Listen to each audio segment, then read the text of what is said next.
এভাবে ভাইয়া আমার সঙ্গে শারীরিক করে, করার পরে ভাইয়া আমার খুবই কষ্ট হয় হয় বলতে সকালবেলা দেখি যে মানে পুরা বিছনায় অনেকগুলা ব্লাডের। আমার সামনে যিনি বসে আছেন তার সঙ্গে একটু পরিচিত হচ্ছে। আপনি আপনার নামটা একটু বলুন তো প্রথমে। যে আমার নাম রিয়া। ফাইন। আমার নাম হচ্ছে কিবরিয়া। কিব রিয়া। ওকে। আমার নামের অর্ধেক আপনি নিয়ে নিয়েছেন। রিয়া নাম হচ্ছে আপনার ডাক নাম, তাই না? পুরো নামটা কি? আসলে ভাই আমি পুরো নামটা বলতে চাচ্ছি না। পুরো নামটা আপনি বলতে চাচ্ছেন না? আচ্ছা, মানে আপনি আপনার গল্পের যদি পুরো নামটা বলেন তাহলে হয়তো বা প্রবলেম হতে পারে, সে কারণে বলতে চাচ্ছেন না। ঠিক আছে। কোথায় জন্মেছেন আপনি? চট্টগ্রাম। বর্তমানে কোথায় থাকছেন, কোন জেলাতে? বর্তমানে ঢাকায় আছি। ঢাকা টালি অফিস ওই জায়গার নাম। টালি অফিস। জি। ফাইন। রিয়া আজকে আমাদের সঙ্গে রয়েছেন। রিয়া, আপনার আনুমানিক বয়স কত? আমি আসলে বয়স জানি না, কিন্তু আমাকে কেউ জিজ্ঞাসা করলে আমি 25 বলি। 25 বলেন। 25 বছরের রিয়া, যিনি আসলে তার সঠিক বয়সটা জানেন না, জন্মেছিলেন চট্টগ্রামে এবং সে এখন মোহাম্মদপুরের ঢাকার কোন একটা এরিয়াতে আছে। তার জীবনের গল্প আজকে হ্যালো ইট 920 তে প্রচার করা হচ্ছে। তো শুরু করুন, আপনি শৈশব থেকে শুরু করুন। আমি ভাইয়া শুরু করতে চাই আমার বাবা মার থেকে। আমার বাবার বাড়িও ভোলায়, আমার মায়ের বাড়িও ভোলা। তো আমার বাবা যখন বিয়ে করে ওই ঘরে আমার 2টা ভাই হয়। 2টা ভাই হওয়ার পরে আমার আম্মাকে ছেড়ে দেওয়া হয়। তার মানে আপনার বাবার দ্বিতীয় বিয়ে ছিল এটা? জি, দ্বিতীয় বিয়ের ঘরের আমি। দ্বিতীয় বিয়ের ঘরের আপনি? জি। ওকে। তো আমার ওই আম্মা নাকি বাড়িতে ঝগড়াঝাটি হয়, হইলে আমার আম্মাটা মানে দা ছেনি এসব নিয়ে এটিয়ে বের হয়। মানে আমার প্রথম আম্মা। মানে আপনারা কি 2 মা কি একসাথে থাকতেন নাকি পাশাপাশি? না, আমার ওই আম্মা ছেড়ে দেওয়ার পরে লাস্টে আমার আম্মাকে বিয়ে করা হয়েছে। আমি যতটুকু বুঝলাম যে আপনার বড় মা যিনি ছিলেন তাকে ডিভোর্স দেওয়ার পরে আপনার মাকে বিয়ে করেছিল। তখন ওরা বিচার টিচার বসাইছে, যত খরচ টরচ আমার আব্বা দিছে, দেওয়ার পরে আমার আব্বাকে আফ্রিকায় মাইটাই দিয়ে হাতের সই নিয়ে টিপস সই নিয়ে আমার আম্মাকে জোর পূর্বতে ছেড়ে দেওয়া হয়েছে। তো তখন আমার আম্মার 2টা ছেলে, একটা ছেলে একটু হাঁটে আর একটা কোলে, এরকম অবস্থায় ছেড়ে দেওয়া হয়েছে। তো আমার আব্বারা 2 ভাই 1 বোন। বোনটাকে বিয়ে দেওয়ার পরে সাপে কামড় দিয়ে মেরে ফেলছে। আচ্ছা আচ্ছা। তার বড় কাকার ঘরে একটা ছেলে হয়, ছেলে জন্ম দিতে গিয়ে আমার কাকিমা মারা যায়। এখন বর্তমানে 3টা বাচ্চা। দাদি এত সহজ সরল যে ভাইয়া কোনো হিসাব কিতাব কিছুই জানতো না। তো ওনার 3টা বাচ্চা মানুষ করা কোনো সম্ভব হয়েছিল না। তারপর আমার আব্বাকে বিয়ে করাবে, আমার কাকাকে বিয়ে করাইছে, আর আমার কাকার ঘরে একটা মেয়ে হয়েছে, আর আমার কাকাও মারা গেছে। আর আমার ওই কাকিমা মেয়েটাকে নিয়ে তার বাবার বাড়ি চলে গেছে। তখন 3টা আছে, একটা চাচাতো ভাই আর 2টা আমার ভাই। তখন আমার আম্মার বয়স চলে 12 বছর। এখন আমার আম্মাকে দেখতে যায় আমার দাদি। দেখে টাকার পরে আমার আম্মাকে দেখে পছন্দ হইলো। তো আমার বড় মামা রাজি না, কিন্তু আমার নানায় রাজি হয়ে গেল যে অনেক জায়গা জমিন আছে। রাজি হওয়ার পরে আমার বড় মামা আমার মাকে পরিচয় দেয়নি। মনে করেন আমার আম্মাও আস্তে আস্তে প্রেগনেন্ট হয়ে যায়। এভাবে আমার 3টা ভাই 2টা বোন হয়। হওয়ার পরে মারা যায়, একটাও থাকে না। তো এরকম করতে করতে পরবর্তীতে আমার একটা ভাই হওয়ার পরে থাকে, শুধু একটা না 3টা ভাই হয় একটার পর পর। ওই যে আগের ঘরে 2টা ভাই, বড় যেটা সেটা আবার মনে করেন আমার মাকে দেখতে পারতো না, আমার মা আবার তাকে দেখতে পারতো না, দুইজনকে জ্বালাইতো। আবার আমার ওই ভাইটা কিভাবে যেন চুরি করে চট্টগ্রামে চলে আসে। চট্টগ্রাম আবার আমাদের 2 সম্পর্কের একটা ফুফার জামাই ওরা থাকে। তো কিভাবে যেন খোঁজ করে ওনার কাছে আসছে। তো উনি আবার চট্টগ্রাম ফিশারির গেটে একটা সরকারি চাকরি নিয়ে দেয় সিকিউরিটির। যাওয়ার পরে এদিকে আমাদের গ্রামের বাড়ি নদীতে মানে খুব দ্রুত ভাঙতাছে। আমার মা আবার আমার ওই চাচাটা ভাইটাকে বিয়ে করাইছে। বিয়ে করে বলছে যে তোমরা কি আমাদের সঙ্গে চট্টগ্রাম যাবা, বাড়ি টাড়ি সব ভাঙে ফেলতেছে। তখন আমার মা আমার 3 ভাইকে নিয়ে চট্টগ্রাম চলে আসবে। তখন আমার ওই চাচাতো ভাই বউ তারা আসবে না, আমার মা আমার আব্বা চট্টগ্রাম চলে আসে। আইসা তারপরে যে আমার ভাড়া বাসা নেয়, ভাড়া বাসা নিয়ে কাজকর্ম করে। পরে আমার ভাই শুনতে পায়, আমার ভাইও কিছু টাকা দেয়, ওই আগের ঘরের ভাইটা। আর আমার আপন 3 ভাই তো ছোট, তেমন কোনো কাজকর্ম করতে পারে না। তো আগের ঘরে 2 ভাই, পরের ঘরে 3 ভাই, মোট 5 ভাই, কিন্তু সবাই একটা বোন বোন করতেছে। পরবর্তীতে আমি হওয়ার পরে তো সবাই অনেক খুশি, আমার ভাইয়ারাও অনেক খুশি, আপন ভাই সৎ ভাই সবাই আমাকে খুব আদর করে, আমার বাবা মাও আমাকে খুব আদর করে। তো ভাই আমি যখন আস্তে আস্তে একটু বড় হইতে থাকি, আমার বয়স তখন মনে করেন 5-6 এরকম। তো আমার বড় ভাই রিক্সা কিনে, উনি আবার রিক্সার ব্যবসা করে, রিক্সা ভাড়া দেয়। তো এক লোক তাকেও ভাড়া দিতেছে, উনি আবার হীরা বরিশাল, বরিশাল না ভোলা, চরপেশন জেলা ওনাদের। তো ওনাকে রিক্সা দিছে, দেওয়ার পরে উনি 2 মাসের মতো চালাইছেন, তারপরে রিক্সাটা নিয়ে বিক্রি করে দিছে। তো ওই ড্রাইভারকে খুঁজতেছে, পাইনি, পরবর্তীতে পাই আমার ভাইয়া কিছু লোকজন নিয়ে ওরে কয়েকটা মাইট টাইট দেয়। দেওয়ার পরে সেই লোক অনেক ক্ষেপে যায়। তো আমার ভাইয়ার আর কিছু করতে পারে না, উনি আবার শহরে যায়, নিউ মার্কেটের ওদিকে যায় গাড়ি চালায়। আচ্ছা। আমার মেজো ভাই 3 নম্বর ভাইটা, সে আবার ওই শহরে পূর্ব মাদার বাড়ি আছে চট্টগ্রাম, ওইখানে একটা চাকরি করে, চায়ের দোকানে চাকরি করে। পরে ওইখানে ওনার নাক মুখটা পুড়ে যায়, নানুটির চুলা ধরাইতে গিয়ে নাক মুখ পুড়ে যায়। পুড়ে গেলে ওইখানে একটা খালা বানায়, সেই খালাটাই ওর চিকিৎসা করে। তো আমাদের বাড়ি থেকে যখন আমার বাবা মারা শুনতে পাইলো, আমার বাবা ছিল না, বাবা তারপরে মারা গেছে, শুনতে পাই, তখন আইসা ওরে দেখে যায়। তো এভাবে আমাকেও নিয়ে আসতো, আমিও পরবর্তীতে জায়গাটা চিনতে পারলাম। চিনার পরে একদিন আমার আম্মা আমাকে পাঠায় 5 টাকার মরিচ কেনার জন্য। সে আমি মরিচ না কিনে কিভাবে দুষ্টামি করতে করতে নৌকাতে চড়ে যাই, নৌকাতে চড়ে এপার চলে আসি। আমি যে কোথায় যাই এটা আর আমার তেমনই নাই। এপার চলে আস্তে আস্তে আমি নাচতে নাচতে ওই খালার বাসায় চলে আসছি। খালার বাসায় আসার পরে আমার ভাই আবার বিয়ে করে বউ নিয়ে থাকে, পরবর্তীতে কথাইটা বউ নিয়ে থাকে। তো বউর কাছে আমি আসলাম, বউর বাসা আর খালার বাসা একই জায়গায়। আর যে লোকটারে আমার ভাই মাইর দিছে, রিক্সা চালাইছে, সেই লোকটার বাসাও এক জায়গায়, একই মানে বাড়িওয়ালার বাসা ভাড়া থাকে, একই কলোনিতে। পরবর্তীতে আমার ভাই আমার ভাবির জন্য দুপুরে খাবার নিয়ে আসছে দোকান থেকে, দোকানে চাকরি করে দোকান থেকে খাবার নিয়ে আসছে, বাসা রান্না করার মতন কোনো ব্যবস্থা নাই। পরবর্তীতে আমাকে দেখে আমার ভাবি ওই খাবারটাকে হাফ করে একটা ডিম নিয়ে আসছে, অর্ধেকটা ডিম দিছে আমাকে, আর কিছু খাবার দিছে। আমার ভাই খুব রাগারাগি করছে আমার ভাবিকে, খাবার আনছি তোর জন্য, ওকে দিছিস কেন, একজনের খাবার আনছি, 2 জনে কিভাবে খায়। তখন আমার ভাইয়াও আমাকে খুব রাগারাগি করলো, আসছিস কেন, কি জন্য আসছিস, তোর জন্য খাবার আনছি নাকি, এসে বলতেছে। বলার পরে আমি কান্না করতে করতে আবার ফেরত চলে আসতেছি আমাদের বাড়ির দিকে। আসতে গিয়ে ভাইয়া রাস্তা হারিয়ে ফেলাইছি। এই গাড়ি রেখে আমি অন্য আরেকটা গাড়ি চলে গেছি, আর সেই গাড়ি ওই লোকটাও আছে, রিক্সা নিয়ে দাঁড়ানো আছে। তখন ওই লোকটা আমাকে দেখে আমাকে ধরলো, ধরে বললো তুমি কোথায় যাবা, আসছো কই থেকে, কান্না করতেছো কেন, কিভাবে আসছো। পরে আমি বলি যে ওনাকে দেখে আমি আবার একটু ভয় পেয়ে গেছি। আমি বলি যে ভাইয়া আমি তো আসছি শফিক ভাইয়ের বাসায়, এখন আর যাইতে পারি না, আপনি আমাকে একটু সাম্মান ঘাট নিয়ে দিয়ে আসেন, মাঝের ঘাট ওটাকে বলে, নিয়ে দিয়ে আসেন। পরবর্তীতে বলে আচ্ছা ঠিক আছে। উনি আমাকে ধরে রিক্সায় উঠাইলো, আমার পরনে একটা ফ্যান আর গায়ে একটা চেন্টু গেঞ্জি, আমাকে ধরে রিক্সায় উঠাইলো। উঠে উনি ওইটাকে পাথর গাড়া বলে, পাথর গাড়া গাড়ি চালায়, পাথর গাড়া আমাকে নিয়ে গেছে। কিন্তু আমি বললাম যে আপনি আমাকে কোথায় আনছেন, এটা তো আমাদের সাম্মান ঘাট না। আমি তোমাকে নিয়ে যাব, তুমি এখানে বসো। মালিকের বাসা নিয়ে আমারে বসাইছে, বসে উনি রিক্সা বন্ধ করে দিয়ে যে বাসায় থাকে আমার ভাইয়ের বাসার সামনে, ওই বাসায় আসছে।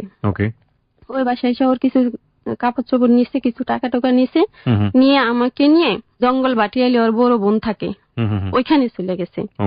ওইখানে গেছে, আর ওইখানে আশেপাশের মানুষ তো দেখে আমাকে অনেকজনে হুসি পুষাপুষি করতেছে। পরে ওর বোন বলতেছে তুই ওকে নিয়ে এখানে থাকতে পারবি না। কিন্তু ওদের ভিতরে কি হয় না হয় এটা আর আমি জানি না। ওর বোন না কইছে ও রাত্রে আমারে নিয়ে গাড়িতে উঠছে, রাতে তখন 12টার দিকে। মানে কোথায় যাচ্ছে কি অবস্থা আপনি কিছু জানেন না? এখন আমি গাড়ির ভিতর অনেক কান্না করতেছি ভাই, কান্না করতেছি। ও আমার পিছনে পিঠে পায়ের এখানে সিমটি মারতেছে আর কানে কানে বলতেছে যদি একটু কান্না করিস তাহলে গাড়ি নিচে ফালাই দিমু, জানলা দিয়ে ফালাই দিমু, এরকম ভয়টা দেখায়। আবার গালের এরকম ধরে মুচড়িয়ে দেয় যাতে কান্না না করে। পরে আশেপাশে সিটের মানুষের জিগায় কি ব্যাপার ভাই, মেয়েটা কান্না করতেছে কেন? বলে ভাই আমার বোনের বাসা তো বেড়াইতে আসছে, আমার ছোট বোন, আমার আম্মার জন্য কান্না করে, এরকম বলে। আর ওই কানে কানে আমাকে এসব কথা বলে, আর আমার অনেক জোরে জোরে চামড়া এরকম মুচড়িয়ে দেয়, সিমটি দেয়। তখন আমি চুপ হয়ে যাই। পরে ও এরকম করতে আমি এক সময় ঘুমায় গেছে অনেক রাত। ভোরে মানে ওরা নামছে গাড়ি থেকে, নামার পরে আবার লঞ্চে চড়তে হয়। লঞ্চে চড়ার পরে তো ওদের বাড়িতে যাইলে দেখি যে ওদের ছোট ছোট আমার মতো বয়সী বা আমার থেকে একটু কম বেশি হবে 3টা ভাই বোন, ছোট ছোটই ওদের। আর ওরা বড় আছে আরো 5-6 জন, ওরা 8 ভাই বোন। তো ওইখানে নিয়ে আমাকে রাখে, এই আমার জীবন শুরু হয় এখান থেকে। ওখানে নিয়ে যে আপনাকে রাখছে, ওই ছেলে তো আপনার পরিবারের সাথে পরিচিত ছিল কোনো না কোনো ভাবে, কারণ আপনার বড় ভাই রিক্সাতে চুরি করেছিল। তো কোনোভাবে কি আপনার বাড়িতে এটা খোঁজ পায়নি যে আপনাকে এভাবে সে নিয়ে গেছে? না, ও আবার মনে করেন বাড়িতে এসে 2 দিন থাইকে আমার রেখে আবার চট্টগ্রাম চলে আসছে। চট্টগ্রাম এসে রিক্সা চালাইতেছে। তো আমার সবার ভিতরে জানাজানি হয়ে গেছে। আমার এই ভাইয়ের কাছে ফোন দিছে যে এই ভাইয়ের বাসার সামনে ও থাকে। তখন আমার এই ভাইও জানে যে না এই লোক তো এখানে আছে, তখন কিছুতে ওরে মান করেনি। কিন্তু আমাদের বাড়িতে আমাকে অনেক খোঁজাখুঁজি করছে, খোঁজাখুঁজি করার পরে আস্তে আস্তে এক পর্যায়ে ভাবছে যে মরে গেছে, অনেক কবির। আপনি যখন ওই সময়টাতে ওর বাড়িতে থাকতেন, ওর বাবা মা কি আপনার বাবা মা আপনার ফ্যামিলি সম্পর্কে জানতো না? না, কিছুই জানতো না। ওর বাবা মাকে ও কি বলেছিল? ওর বাবা মাকে কি বলেছে সেটাও আমি জানি না। ওর বাবা মা আপনার সঙ্গে কিছু কোনো আচরণ করতো? হ্যাঁ, খুব অনেক। ওর বাবা মা আমার সঙ্গে, ওর বাবাটা খুব ভালো ছিল। ওর মা আমার প্রতি যেরকম নির্যাতন করছে কোনো মা আপনার কাছ থেকে আপনাকে ওখানে রেখে চট্টগ্রাম আবার চলে আসলো, দুদিন পরে আবার চলে আসলো। কি পরিচয় রেখে আসছিল, কি হয়েছিল আপনি কিছু? না, আমি এসব কিছু জানি না। তখন আপনার বয়স কত ছিল আনুমানিক? ভাই আমি কি বলবো, না ভাইয়া আমি কাপড় চোপড় ছাড়াই ফুসকুনিতে লাফিয়ে পড়ে গোসল করতাম। একেবারেই ছোট যেটাকে বলে। মানে আপনার ভাইয়ের বাসায় যাওয়ার জন্যই আপনার মূলত বিপদটা ঘটলো, এবং আপনার ভাই পছন্দ করেনি আপনাকে? করেনি। আমার ভাই আপন ভাই ছিল না সৎ ভাই ছিল? আমার আপন ভাই ছিল। তার পরবর্তীতে আমাকে ওইখানে নিয়ে যায় ওর আম্মা গ্রামের বাড়িতে। ভাই আস্তে আস্তে একটু একটু করে বড় হইতাছে। আর আমি তো আমার গ্রামের চট্টগ্রাম বাড়ি এটুকুই শুধু জানি, কিন্তু কিভাবে আসতে হয়, কোথা থেকে কোথায় যাইতে হয়, ঠিকানা মিকানা আমি কিছুই জানি না। আচ্ছা। তো ওদের বাড়িতে 7টা ঘর, 7টা ঘরের ভিতরে ওরাই শুধু আলাদা। আচ্ছা। আর বাকি 6টা ঘরের সঙ্গে ওদের কোনো মিল নেই। পরবর্তীতে ওই ছেলে আবার প্রথমে বিয়ে করছে, বিয়ে করার পরে ওই বউর উপরে খুবই নির্যাতন করছিল। করার পরে তারা আবার ওই ছেলেকে টাকা দিয়ে বউ সারে ডিভোর্স দিয়ে নিয়ে গেছে। তার পরবর্তীতে আমাকে আবার ধরে এই যে নিয়ে আসলো, মানে আমি বাড়িতে গিয়ে শোনার পরে। তারপরে আমি আস্তে আস্তে এভাবে কান্না করতে করতে একটা পর্যায়ে যায় ওর মা আমাকে খুবই মারে, 2 গাল মানে ফুলাইলা থাপড়াইতে থাপড়াইতে কেন কান্না করি টরি। তখন আস্তে আস্তে একটু একটু করে বড় হই। মানুষের মরিচ তারপরে ডাল এসবের সিজন যখন আসে তখন ভাইয়া এগুলা তুলতে এত রোদ ভাইয়া, মানে জান বের হয়ে যায়। মানে ওই রোদরে এগুলো তুলতে হয়, সারাদিন তুললে মানে যতগুলো তুলতে পারি ওগুলোর 5-6 ভাগ করে করার পরে একটা ভাগ আমাকে দেয়, দিলে সেগুলা বাসায় আনতে হয়। না করলে না ভাইয়া সারাদিনও খাবার দেয় না। আর এত অভাব, কচু গাছ না ভাইয়া সিদ্ধ করে শুধু লবণ দিয়ে সিদ্ধ করে ওগুলাই ফেলেটে বাইরে বাইরে দিত, আর ওগুলাই খেতাম। তারপরে ভাইয়া লাকড়ি টোকায় আনতে হইতো, পাতা কুড়ায় আনতে হইতো। আমার পক্ষে ওই বস্তা আগলা করার ওইটা উসকে আনতে পারতাম না। হ্যাঁ, ছিঁড়ে আনলে বস্তা ছিঁড়ে যাইতো, চুল ধরে অনেক মাই দিত ভাইয়া। আর খুব খালি গায়ে থাকতাম, তারপরে একটা কিছু কিনে দিতে পারতো না। তারপরে এইভাবে আমার দিনগুলো যায়। যাওয়ার পরে ও 8-9 মাস পরে আবার বাড়িতে যায়। বাড়িতে যাওয়ার পরে তখন ভাই আমি হাতে পায়ে গায়ে করতে একটু বড়ই হয়েছি। হওয়ার পরে ও আমাকে কাছে টানে, ডাক দেয়, চকলেট টকলেট কিনে এনে ডাক দেয়, দিয়ে গাল টাল ধরে। তা না আমার কাছে কেমন জানি লাগলো। ওর এখন আর আমি ও চকলেট বা যে কোনো কিছুই দেখ আমি আর ওর কাছে যাই না।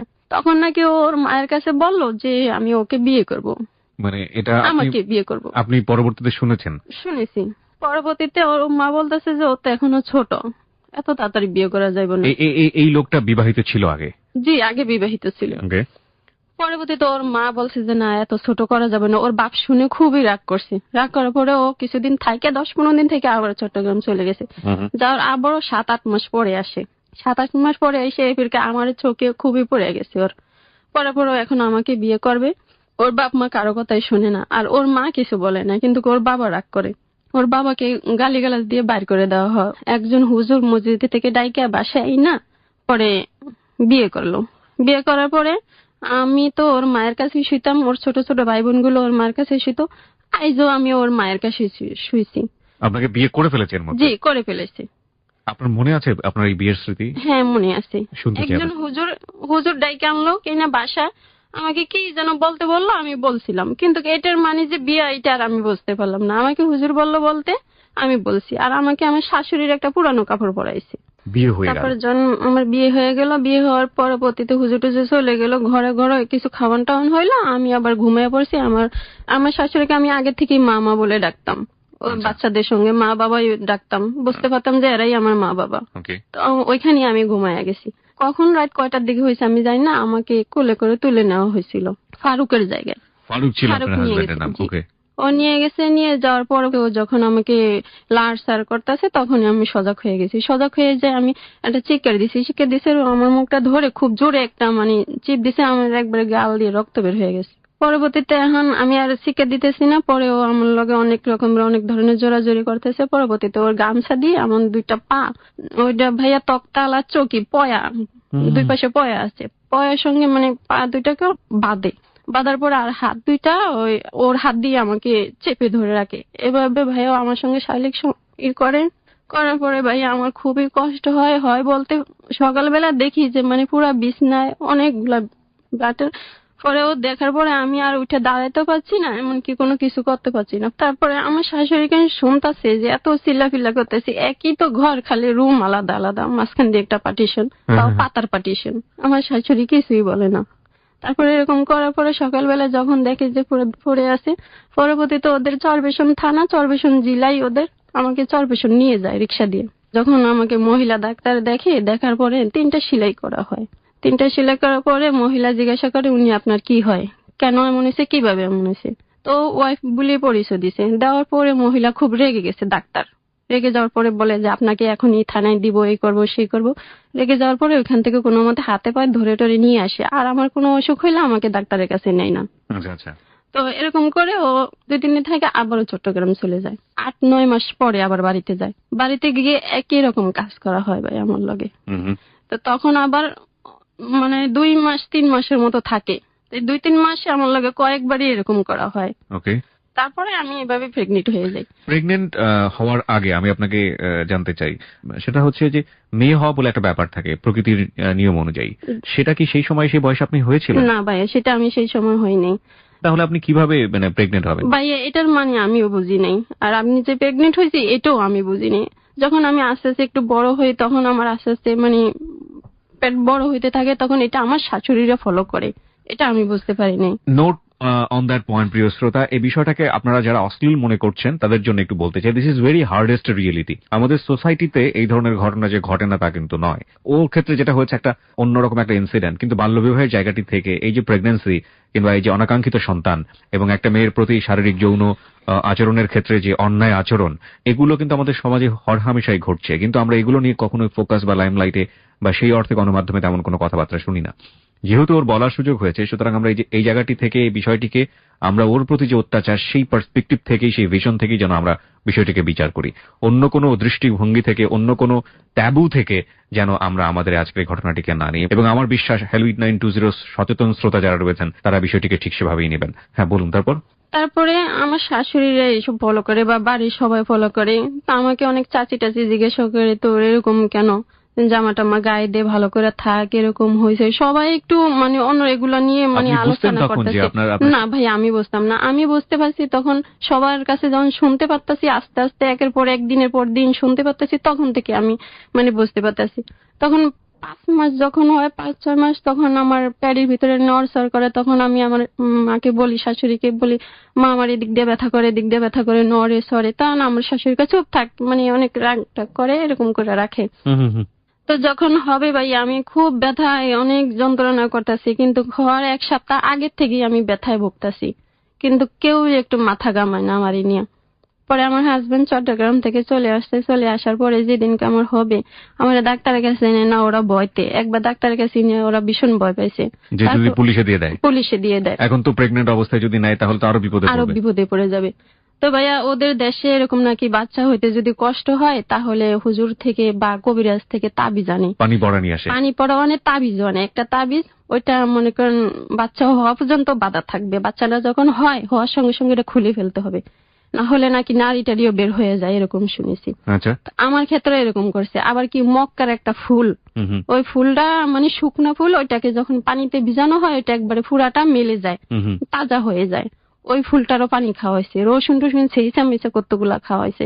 এরকম করার পরে তারপরে ভাইয়া বাচ্চা হয় যে ভাইয়া 2টা বাচ্চা, মানে টুইন ছিল আপনার বেবি? ও মাই গড। একটা মেয়ে একটা ছেলে। আর 2টা বাচ্চা ভাইয়া দেখলে মনে হবে যেন বিড়ালের বাচ্চার মতো, এতটুকু বাচ্চা। আমি জীবনে এরকম বাচ্চা দেখি নাই।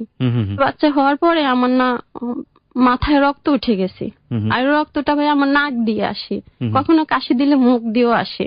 পরবর্তীতে ডাক্তারের সঙ্গে যে আলাপ করছে আর পরে ওরা বলছে যে ওরে শুইতে দিয়েন না, ওরে মাথা সঙ্গে বালিশ দিয়ে ওরে ঠেকে বসে রাখেন যাতে রক্তটা নিচের মুখে নেমে আসে। আর কিছু ওষুধ দিছেন। দেওয়ার পর আমার শাশুড়ি আমারে 5 দিনের মাথায় রান্নাঘরে যাইতে বলতেছি। রান্নাঘরে যায়, বাচ্চা দুটো কি বেঁচে ছিল? জি বেঁচে ছিল। ওকে। রান্নাঘরে যাইতেছে, আমি রান্নাঘরে যায় খের দিয়ে চুলায় জাল দিতেছি। তো তখন ভাইয়া শীতকাল ছিল, বাচ্চা দুটাকে ঘুম পড়াইছে আমার শাশুড়ি। আমি ওদেরকে আমি নিজেই নিজেকে করতে পারি না এখনো। আমি রান্নাঘরে করতেছি, সে যেন কোথায় গেছে।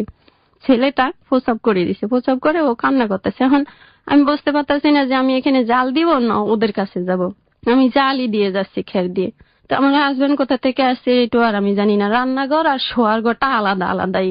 ও আইসা ওর গায়ের থেকে খেতাটা নিয়ে ছেলেটার মুখটা চাইপা ধরছে, চাইপা ধরে রাখছে।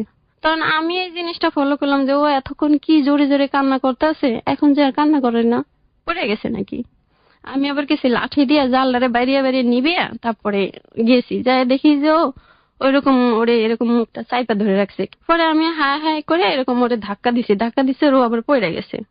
আর ভাইয়া ওইখানে একটা বাঁশ ছিল, এরকম বাঁশ না ভাইয়া, ওইটা মাথা আবার মুনছা, ওইটা দিয়ে যে ধান টান করে গাথা করে, গাথার ভিতরে ধান দিয়ে করে ওইটা দিয়ে আমার একটা মাথায় বাড়ি দেয় আপনার হাজবেন্ড। জি, মাথায় বাড়ি দিলে আমি আবার ওইখানে সেন্স হারিয়ে ফেলি এরকম। আমি এমনি খুবই ক্লান্ত ভাই, আমার সবসময় ব্লাড ভাঙতেই আছে। পরে ওর এত জোর ভাইয়া, চোখ গুলো লাল হয়ে যায় যখন রাগ হয়, আর জিব্বা পুরাটা বের করে ফেলে, বের করে জিব্বা কামড় দিয়ে তারপরে মারে। আবার পড়ে গেছে, এর ভিতরে আবার আমার গলাটা টিপে ধরছে। তো ওই মুহূর্তে আমার শাশুড়ি আসছে, আইসা দেখে যে এরকম। পরবর্তীতে আমার সারা ঘরে ব্লাড টেলাড পরে এর ভিতরে আমাকে গড়াগড়ি খাওয়াচ্ছে, আমার গলাটা টিপে ধরছে। পরে আমার শাশুড়িকে যদি মরে যায় তখন কি করবি, তখন পারবি নিজের বাঁচাইতে, সে বলে তারপর ওরা ছুটে এরপরে আমার ধৈরা চোখেতে শোয়া আমার শাশুড়ি আমার নাকে মুখে পানি টানি নাকি ছিটাইছিল। আবার কে যেন জানলা দিয়ে, ওদের সঙ্গে কারো লগে কোনো মিল নাই, আমার সঙ্গে যদি কারো লগে কথা বলে তাহলে তাদের সঙ্গে মারপিট বাজিয়ে দেয়। মানে আপনার হাজবেন্ড? জি। আগের বউডারকে নাকি এরকম আশেপাশের মানুষের তাল দিয়ে তারপরে বের করে দিছে। এজন্য ওরা কারোর লগে মিশে না, ওদের কারোর সঙ্গে মিশতে দেয় না। জি, এরকম করার পরে ভাইয়া বাচ্চা দুটার বয়স 2.5 মাস, 2 থেকে 2.5 মাস। তখন আমার হাজবেন্ড আবার চট্টগ্রাম আসে, আইসা আমাদের বাড়িতে আসে। ও তো আমাদের বাড়ি চিনে। আইসা আমার আম্মাকে সালাম দেয়, দিয়ে বলে যেটা হয়েছে হয়ে গেছে, আপনাদের নাতি হয়েছে, এখন দেখতে যাবেন না। আমার আম্মা তো খুশিতে পুরা পাগল, আমার মেয়ে বাইসা আছে। আমার বাইরে শুইনা দোকান থেকে তারা খুব হুমকি টুমকি দিয়ে আমার ওই ভাই লাঠি টাঠি নিয়ে আইসে ওরে মারবে আবার। কিন্তু আমার মা ঠেকেছে যে দেখ তোর বোনই বাইসা আছে, শুধু তা না তোর বলে ভাগনা ভাগ্নি হয়েছে, এখন ঠান্ডা মাথায় কি করবি এইটা ভাব। এটা চিন্তা ভাবনা করে আমার মা আমার ভাইকে করছে, আর আমার জামাই এখান থেকে চলে আসছে। 1 মাস না 15 দিন এরকম পরে আমার আম্মা 2টা ভ্যান গাড়ি বইরা অনেক কিছু নিয়ে গেছে, ল্যাপটপ, হাঁস মুরগি। তারপরে আপনার মা? জি, আমার মা। আপনার মা? হ্যাঁ। কত বছর পর এটা হয়? আমি অনুমানিক বছর হিসাব জানেন না আপনি? ওকে। আপনার মার চেহারা তখন মনে আছে আপনার, যখন এই ঘটনাটা ঘটছে, আপনার মা যখন আপনার বাড়িতে আসছে এত কিছু নিয়ে? না ভাই, আমার মনে ততক্ষণে মার চেহারাও ভুলে গেছেন? না। This is the real fact, প্রিয় শ্রোতা। ওর মার চেহারাও মনে করতে পারছে না, এমন সময়ের ঘটনা। কারণ এত ছোটবেলায় হারিয়ে গিয়েছিল, এবং যতদিন পরে মা ওর বাড়িতে আসছে, ওর যখন সন্তান হয়ে গেছে, তখন মার চেহারাও মনে করতে পারছে না। এই যে এতদিন সময় গেল, আপনি আপনার হাজবেন্ডকে কখনো বলেন নাই যে আমার আসল মায়ের কাছে নিয়ে যাও, বা এরকম কিছু বলেন? হ্যাঁ ভাইয়া, আমি যখন থেকে ওই বাড়িতে গেছি তখন থেকেই আমি অনেক কাঁদতাম, যেখানে সেখানে বসে থাকতাম, খাইতাম না, ওদের কারোর লগে মিশতাম না। আমি বাড়ি যাব, আমি আমার আম্মার কাছে যাব, আমি বাড়ি যাব। তখন আমাকে সব সময় খালি আমার শাশুড়ি মারতো, মাথা চুল ধরে বেড়ার সঙ্গে বা যে কোনো পালার সঙ্গে, ওদের তো পালাগুলো বাঁশের পালা বলে, ওগুলা খুঁটিগুলারে, ওগুলোর সঙ্গে ঢুসিয়ে দিত, চুল ধরে এরকম টান দিত, চুল ধরে আবার 2 গালে থাপড়াইতো। আমি মার খাইতে খাইতে এক পর্যায়ে ভুলে গেছি সবকিছু। আর সবসময় কাজে কর্মে পাঠাইতো, ওইখানে গিয়ে আমি বসে বসে কাঁদতাম অনেক। আচ্ছা আচ্ছা, হ্যাঁ বলুন। তার পরবর্তীতে আমার জামাই চলে যায় ওনার কাজে। আমার মারা তার 15-20 দিন পরে এগুলো মেনেজ করে ওরে খবর দেয়। জামাই থেকে ঠিকানা মিকানা জানার পরে আমার 15-20 দিন পরে যায়, সবকিছু নিয়ে যায়, ল্যাপটপ, হাঁস মুরগি মানে ইত্যাদি যা লাগবে যাবতীয় 2টা ভ্যান গাড়ি ভরে এসব নিয়ে যায়। নিয়ে যাওয়ার পরে বাড়িতে যায়, সবাই দেখে বলে যে এই ফ্যামিলির মেয়েটার এখানে এসে এত নির্যাতন সহ্য করে। এর ভিতরে ভাইয়া একটা কথা আমি ভুলে গেছি, একটু পিছনে যাচ্ছি। বলুন। আমার একবার আমাকে খাইতে দেওয়া হয়েছে, তখন একটা বাচ্চা আমার কোলে, যত সম্ভব ছেলেটা। তো কলসি এই পাশে আবার আমার কলসি আছে, কলসির মুখে একটা কাঁচের প্লেট রাখছিলাম আমি। আমার হাজবেন্ড বলছে প্লেটটা কিন্তু পড়ে যাবে, হাতের লাড়া খাইলে প্লেটটা নিচে রাখ। আমি আবার রাখি না, আমি কিছু পড়বে না বলে আমি বাদে খাচ্ছি। তো কারণ এই হাতটা লাড়া দিছে আর আমার হাতের কোন লগে ফেলেটা পড়ে ভেঙে গেছে। আমার হাজবেন্ড কি করলো, বাচ্চাটাকে নিয়ে খাড়ির ভিতরে ধুম করে শোয়াইলো। ভাইয়া আমার দুইটা পা ধরে না উঁচুর মিখে নিয়ে উপরের দিকে পা দুইটা মাথা ধরে কয়েকটা বাড়ি দিছে পাকার লগে। আপনার হাজবেন্ড? আমার হাজবেন্ড ওই ফেলেটার জন্য। ওইখান থেকে ভাইয়া আমার মাথায় খুবই সমস্যা, আজ পর্যন্ত আমি মানসিক রোগে ভুগতাছি। কয়েকটা বাড়ি দেয় মাটির লগে, অনেক 4-5টা মানে দেয়, পা দুইটাকে উপর ধরে। পরবর্তীতে আমি আবার এখানে যাচ্ছি, এই কথাটা বলতে ভুলে গেছি। অনেক রকম ভাবে নির্যাতন, বুঝতে পেরেছি আপনার উপর অনেক নির্যাতন করতো। হ্যাঁ, তারপরে আমার আম্মারা যাইলে মানুষ এরকম ভাবে যে ফ্যামিলির মেয়েটা এখানে এসে এরকম ভাবে অত্যাচার করতেছে এসে। পরে আমার মারা যায় চলে আসে, আমার মারা যায় তারপর দুপুরে খায়, রাত্রে খায়, তারপরের দিন সকালবেলা খাওয়া দাওয়া করে চলে আসে। এডুকের ভিতরে আমার একবার মার দিছে, এডুক সময়ের ভিতরে আমার আম্মাদের সামনে আমাকে একবার মারছে। আমাদের বাড়ি থেকে ভাই 8 কেজি চাল ধরবো ওরকম একটা পাতিল নিছে। আমার শাশুড়ি বলতেছে নতুন পাতিলে ভাত বসাইতে, আমার হাজবেন্ড বলতেছে দাদার পুরানো পাতিলে ভাত বসাইতে। এখন আমি কারটা শুনবো? আমি আমার শাশুড়ির ডাই শুনছি। এটা কেন করলাম? সবাই তো পুরোপুরি অবাক হয়ে গেছে। তারপর দিন সকালবেলা না খেয়ে সবাই চলে গেছে। রাগ টাগ করে সবাই চলে গেছে।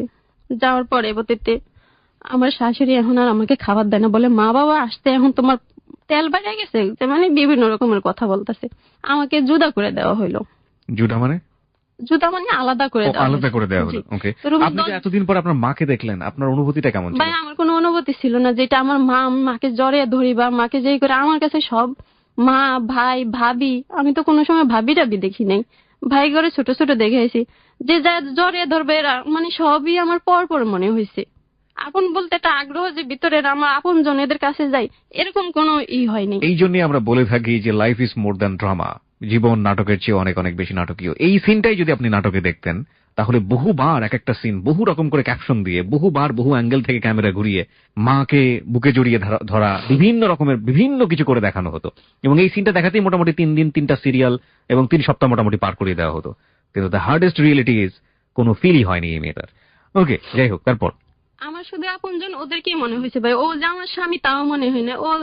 ওর ভাই বোনদের সঙ্গে ভাইয়া ভাইয়া বলতাম, ওরে ভাইয়াই মনে হয়েছে, বাবা মা এদেরকেই মনে হয়েছে। কিন্তু ওদের কাছে আমি তেমন যাইতাম না। আমার মা আমার মাথা হাত বুলিয়ে দেয়, আমার কপালে চুমা খায়, আমার কাছে ওরকম লাগে না, আমার লজ্জা ভাব লাগে কেমন যেন। তারপর দিনে সকালবেলা আমার মা বাবা সবাই না খেয়ে চলে আসে। আসার পরে আমার শাশুড়ি আমার ননদরা আমার লগে খুবই ঝগড়াঝাটি করে। আমার ননদে আমার যায় মারার পরে একটা পর্যায়ে গিয়ে দরজাটা বন্ধ করে দিয়ে আমাকে আলাদা করে দেওয়া হয়। ছোট ছোট 2টা পাতিল 2টা ফেলে দিয়ে আমাদের আলাদা করে দেয়। আলাদা করে দেওয়ার পরে এখন আমি কি করবো? আমি তো কিছু করতে পারি না। আমি চাল কিনে নিয়ে এসে 1 কেজি, তখন আমি ওইটা ভাত রান্না করছি। ভাত রান্না করে আমি খাইছি। আমি খাওয়ার পরে আমার শাশুড়ি আবার কি করতো, ওদের তো ভাইয়া খুব অভাব, মাপা চাইলে ভাত রান্না করতো। ভাত রান্না করে আমার শাশুড়ি ওই নারিকেলের মালা দিয়ে ওরা তখন ভাত তরকারি বাড়তো, চামচের কোনো ছিল না। তো নারিকেলের মালাটা সাইডে একটু পরিষ্কার করতো, এক মাথায় একটু মুঞ্চা করে রাখতো। আচ্ছা, ওই নারিকেলের মালাটা ভাইয়া ভাত ছড়ায় মাঝখান দিয়ে ফাঁক করে নারিকেলের মালাটা ডুবায় উপর দিয়ে ভাত দিয়ে সমান করে রাখতো। আর যে মাথাটা মুঞ্চা করে রাখছে ওইটা ভাতের সমান করে রাখতো। যদি এখান থেকে ভাত কেউ খায় তাইলে মালাটা একটু দেখা যাবে, বুঝতে পারবে যেখান থেকে ভাত নিয়ে কেউ খাইছে। আচ্ছা আচ্ছা আচ্ছা। তো ওনার যে আরো 2-3টা ছোট ছোট বাচ্চা, উনি আবার হাঁসের বাচ্চা বিলে ছাইড়া দিছে, ওগুলা খুঁজতে গেছে। ওনার একটা ছেলে ওইখান থেকে ভাত নিয়ে খাইছে। এটা আবার আমি দেখছি। কিন্তু আমার শাশুড়ি আইসা ভাত নাড়ানো দেখা আমার ঘরে আইসা আমার পাতিল নিয়ে আর একই চাইলের ভাত ভাইয়া, একই জমিনে বর্গা চাষ করা হয়েছে, ওই চাইলটা কি ভাগ করে নিছে, তাহলে একই চাইলের ভাত তো একই রকম হবে। তো উনি কি করছে, আমার পাতিল ওনার পাতিল নিয়ে, ওনার আবার আমার চাচা শ্বশুর মেম্বার তাদের ঘরে নিয়ে দেখাইতেছে, দেখেন আমার পাতিলের ভাতেই পাতিলে। তখন আমার কাছে পুরোই ব্যাপারটা, আমি কোনো কথাই বলতে পারলাম না। তখন বুঝতে পেরেছি যে আপনাকে আলাদা করে দেওয়ার পরেও আপনাদের সংসারের মধ্যে একটা ঝামেলা তৈরি হচ্ছে। জি, আমার স্বামী এসে আমাকে এমন উল্টা পাল্টা মার দিল। পরবর্তীতে ভাইয়া তখন না আমার ঘরে ওই যে ধানের ওষুধ ছিল, আমি ওইখান থেকে কিছু ওষুধ খাইয়া ফেলি যে বেশি একটা না, কিন্তু একটা ঢোক খাইয়া ফেলি আমি, আর বাকিটা খাইতে পারি না। আমার হাজবেন্ড এসে ধরে ফেলে, চাটাচাটির লোকে সবগুলো ওষুধ পড়ে যায়। পরে যাওয়ার পরেও আবার চিকা বাঁকা দিয়ে ওটা আশেপাশে তখন সবাই আসে, আইসে আমাকে তেঁতুল গোলায় আর ডিম ভাঙ্গা, ডিমের সাদা অংশ এরকম করে ওটা খাওয়ায়, খাবে অনেক বমি করায়। তখন মনে হয় সন্ধ্যা 7টা-8টা হবে, আমাকে পানিতে 1-1.5 ঘন্টা ডুবাইয়া রাখে পুষ্করিণীতে নামাইয়া। কিন্তু তারপরও ভাই আমি মরি নেই কেন আমি জানি না। তার পরবর্তীতে মনে করেন বিষটা খাওয়ার পরে কিছুদিন এভাবে যায়, যাওয়ার কিছুদিন পরে আমার মা আর আমার ভাই আসে, বড় ভাই আসে, কোরবানি গোশত নিয়ে আর আতপ চালের গুঁড়া নিয়ে আসে। আমার মারা আসছে, কোনো বাজার সদাই কিছু নেই, ঘরে চাইলো নাই। আমার শাশুড়িও কোনো মাথা ঘামায় না। সারা রাত আমার মা আর আমার ভাই না খেয়ে ঘুমায় রয়েছে ওদের বারিন্দায়, যে বারিন্দার কোনো বেড়া নেই, উপর দিয়ে শুধু চাল আছে। তো ওই জায়গায় আমার মা আর আমার ভাই রে আমি একটা খেতা নিয়ে বিছিয়ে দিছি, ওরা সারা রাত ওই জায়গায় না খেয়েছিল। সকালবেলা উঠা আমি কি করলাম, আমার ভাই আর আমি ওইটা যে গুঁড়া নিয়ে আসছে ওরা, ওই গুঁড়াটা দিয়ে রুটি বানাইছি আর ওদের গোস্তই রান্না করেছি, করে ওদেরকে খাইতে দিছি। আমার হাজবেন্ডের সঙ্গে আমার ভাইয়ের সঙ্গে মারামারি হয় এই জায়গায়। সকালবেলা আমি যখন ওদেরকে রুটি গোস্ত খাওয়াইলাম, তারপরে একটা কথা নিয়ে ওইখানে হাতাহাতি হয়, মারামারি হয়। তখন আমার জামাই রে একটা বাঁশ নিয়ে চলে যাইতেছে আমার জামাই ভাইরে মারার জন্য, আমার আম্মার সামনে দাঁড়াইছে আর আমার আম্মাকে 2টা বাড়ি দিছে বাঁশ দিয়ে। তখন আমার ভাই খুব চেতে যায়, চেতে গেল, আমার ভাইয়ের লগে অনেকটা মারামারি হইলো। ওদের বাড়ি, আমার ভাই তেমন একটা পারে না। আমার ভাইয়াকে এখানে একটা কামড় দিয়ে ভাইয়া এতটুকু মাংস মুখে করে নিয়েই যায়। কে এটা? আপনার জামাই? আমার হাজবেন্ড। আমার ভাইয়ের এখানে এত বড় একটা গর্ত পড়ে যায়, আমার ভাইয়া মাগো করে মাটিতে পড়ে যায়, ভাইয়া রক্তে পুরা উঠান ভাইসা যায় ওদের।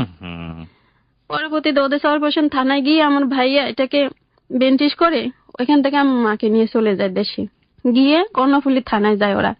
থানায় গিয়ে জিটি করে আর সবকিছু বিস্তারিত বলার পরে ওরা এখান থেকে একটা কাগজ দেয়, দিয়ে আমার মা আর আমার ভাই আবার ওদের চরবেশন আসে। ওদের থানায় যায়, থানায় গিয়ে দেখায় পুলিশে, দেখাইলে পুলিশ আবার আরেকটা কাগজ লেখে ওদের চেয়ারম্যানের কাছে পাঠায়, ওনার কাছে পাঠাইলে উনি আবার ওদের বাড়িতে চৌকিদার পাঠায়। তো চৌকিদার পাঠাইলে চৌকিদার ওরে ধরে নিয়ে যায়। আপনার হাজবেন্ডকে? জি, ধরে বাজারে নেই। আমার আম্মা আর আমার ভাই চেয়ারম্যানের কাছেই আছে। তখন আমার ননস আর আমার শাশুড়ি আমাকে এখন এত আদর করে আর অনেক কিছু বুঝায়, আমি বুঝতেছি না কেন আমাকে এসব শেখানো হয়। আর আমার যে মা ভাই আসছে এটাও আমি এখনো জানি না। কিন্তু পরবর্তীতে দেখলাম ও আমার হাজবেন্ডের নাকি চেয়ারম্যানে কয়েকটা থাপ্পড় ছোঁয়ার দিছে ওইখানে। আমার আম্মার আমার ভাইয়ের পা ধরে মাপটা চাওয়াইছে, চাওয়ানোর পরে বলছে যে এদেরকে আমি তোর সঙ্গে করে দিয়ে দিলাম, মান সম্মান মতো এদের মান সম্মান বজায় রাখবি, এদের সঙ্গে এদের মেয়ে নাতিন সহ দিয়ে দিবি, কিছুদিন বেড়ে আবার চলে আসবে। পরবর্তীতে ওরা বাড়িতে আসছে, আমার হাজবেন্ড আমাকে বলতেছে বাবুদের কাপড় চোপড় গুছিয়ে আর তোমার কাপড় চোপড় গুছিয়ে লও। তা আমি আমার মা আর ভাইকে তো দেখলাম, আমি বুঝতে পারছি মনে হয় আমাকে নিবে। নিয়ে আমাকে নিয়ে চট্টগ্রাম চলে আসে। চট্টগ্রাম চলে আসার পরে আমার ভাইয়ের মনে ক্ষেপ, ওকে যদি আমি একবার চট্টগ্রাম পাই তাহলে ওরে মাটির লগে মিশিয়ে এলাম। কিন্তু এটা আমার হাজবেন্ডও বুঝতে পারছে। তা আমি চট্টগ্রাম আসার পরে ভাইয়া আমার বাসার ভিতরে অবস্থা দেখে ভাইয়া আমি এত নাচতাছি, মনে হয় যেন পৃথিবীতে আমি এখন আসছি। আমি ওদের বাথরুমে ব্রাশ দেখি, ফেস দেখি, শ্যাম্পু দেখি, এসব তো আমি কখনো চিনতামই না ভাইয়া। চুলার ছাই আছে না ভাইয়া, ওই ছাই দিয়ে দাঁত মাজতাম আমরা। বুঝতে পেরেছি। তো ওই জায়গা থেকে আপনি এখন আমি বাড়িতে আসার পরে এসব দেখে ভাই আমি খুব, আমার কাছে সবকিছু অন্যরকম লাগে, যে পৃথিবী কেমন, আমি কোথা থেকে কোথায় আসলাম। এদের ফেস টেস আমি ধরে দেখি, এইটা কি ওইটা কি, এসব লাড়ি সারি, আর খুব নিজে মনে মনে অনেক আনন্দ পাই, লাফাচ্ছি, এই করছি সে করছি। পরে ওরাও আমাকে আবার এডি কিনে দিছে, ব্রাশ কিনে দেয়, বলে যে দাঁত মাছ সাবান দিয়ে বাথরুমের ভিতরে ঝর্ণা ছাড়াই গোসল করি, অন্যরকম একটা আনন্দ লাগে।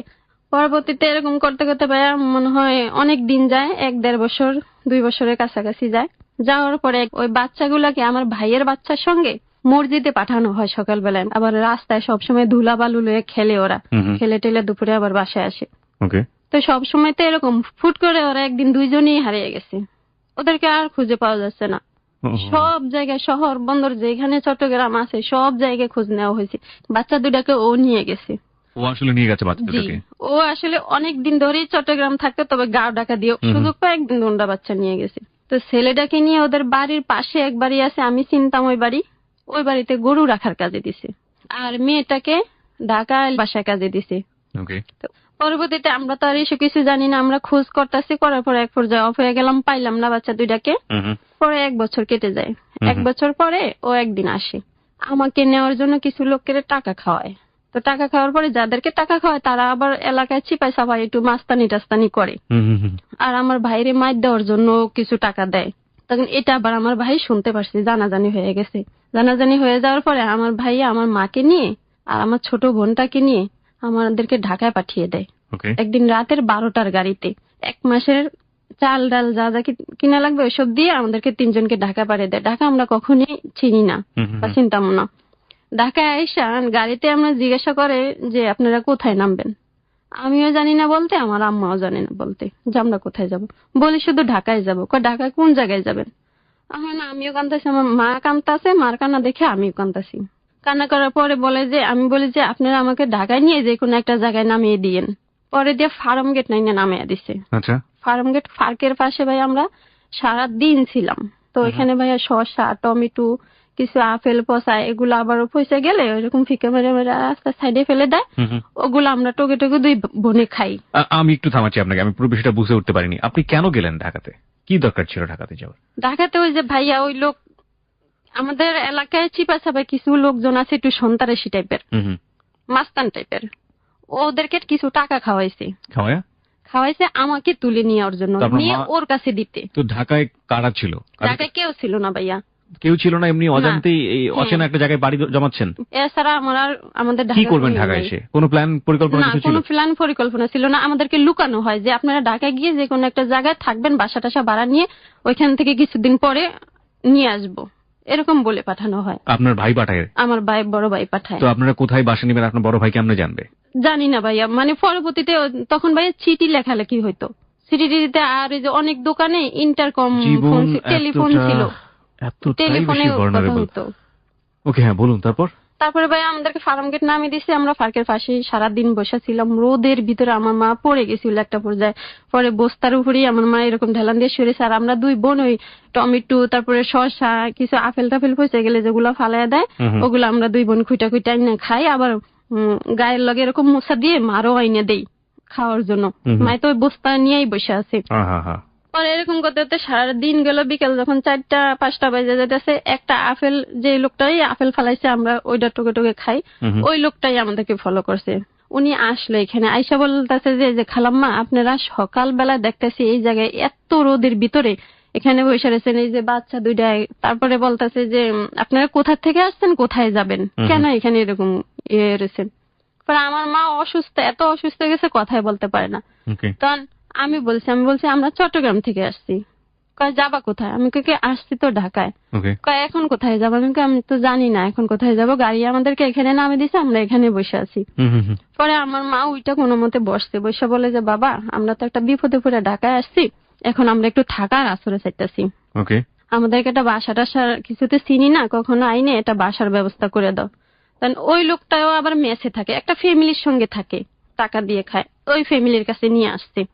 একটা কুলি ডাইকা বস্তাগুলো উঠাইছে, উঠাইয়া ওই বাসায় নিয়ে আসছে। বাসায় নিয়ে আসার পরে ওনাদের বাসা রাখার কোনো জায়গা নাই, কিন্তু ওনারা খাওয়াইছিল তখন। রাত্রে একবেলা খাওয়াইছে।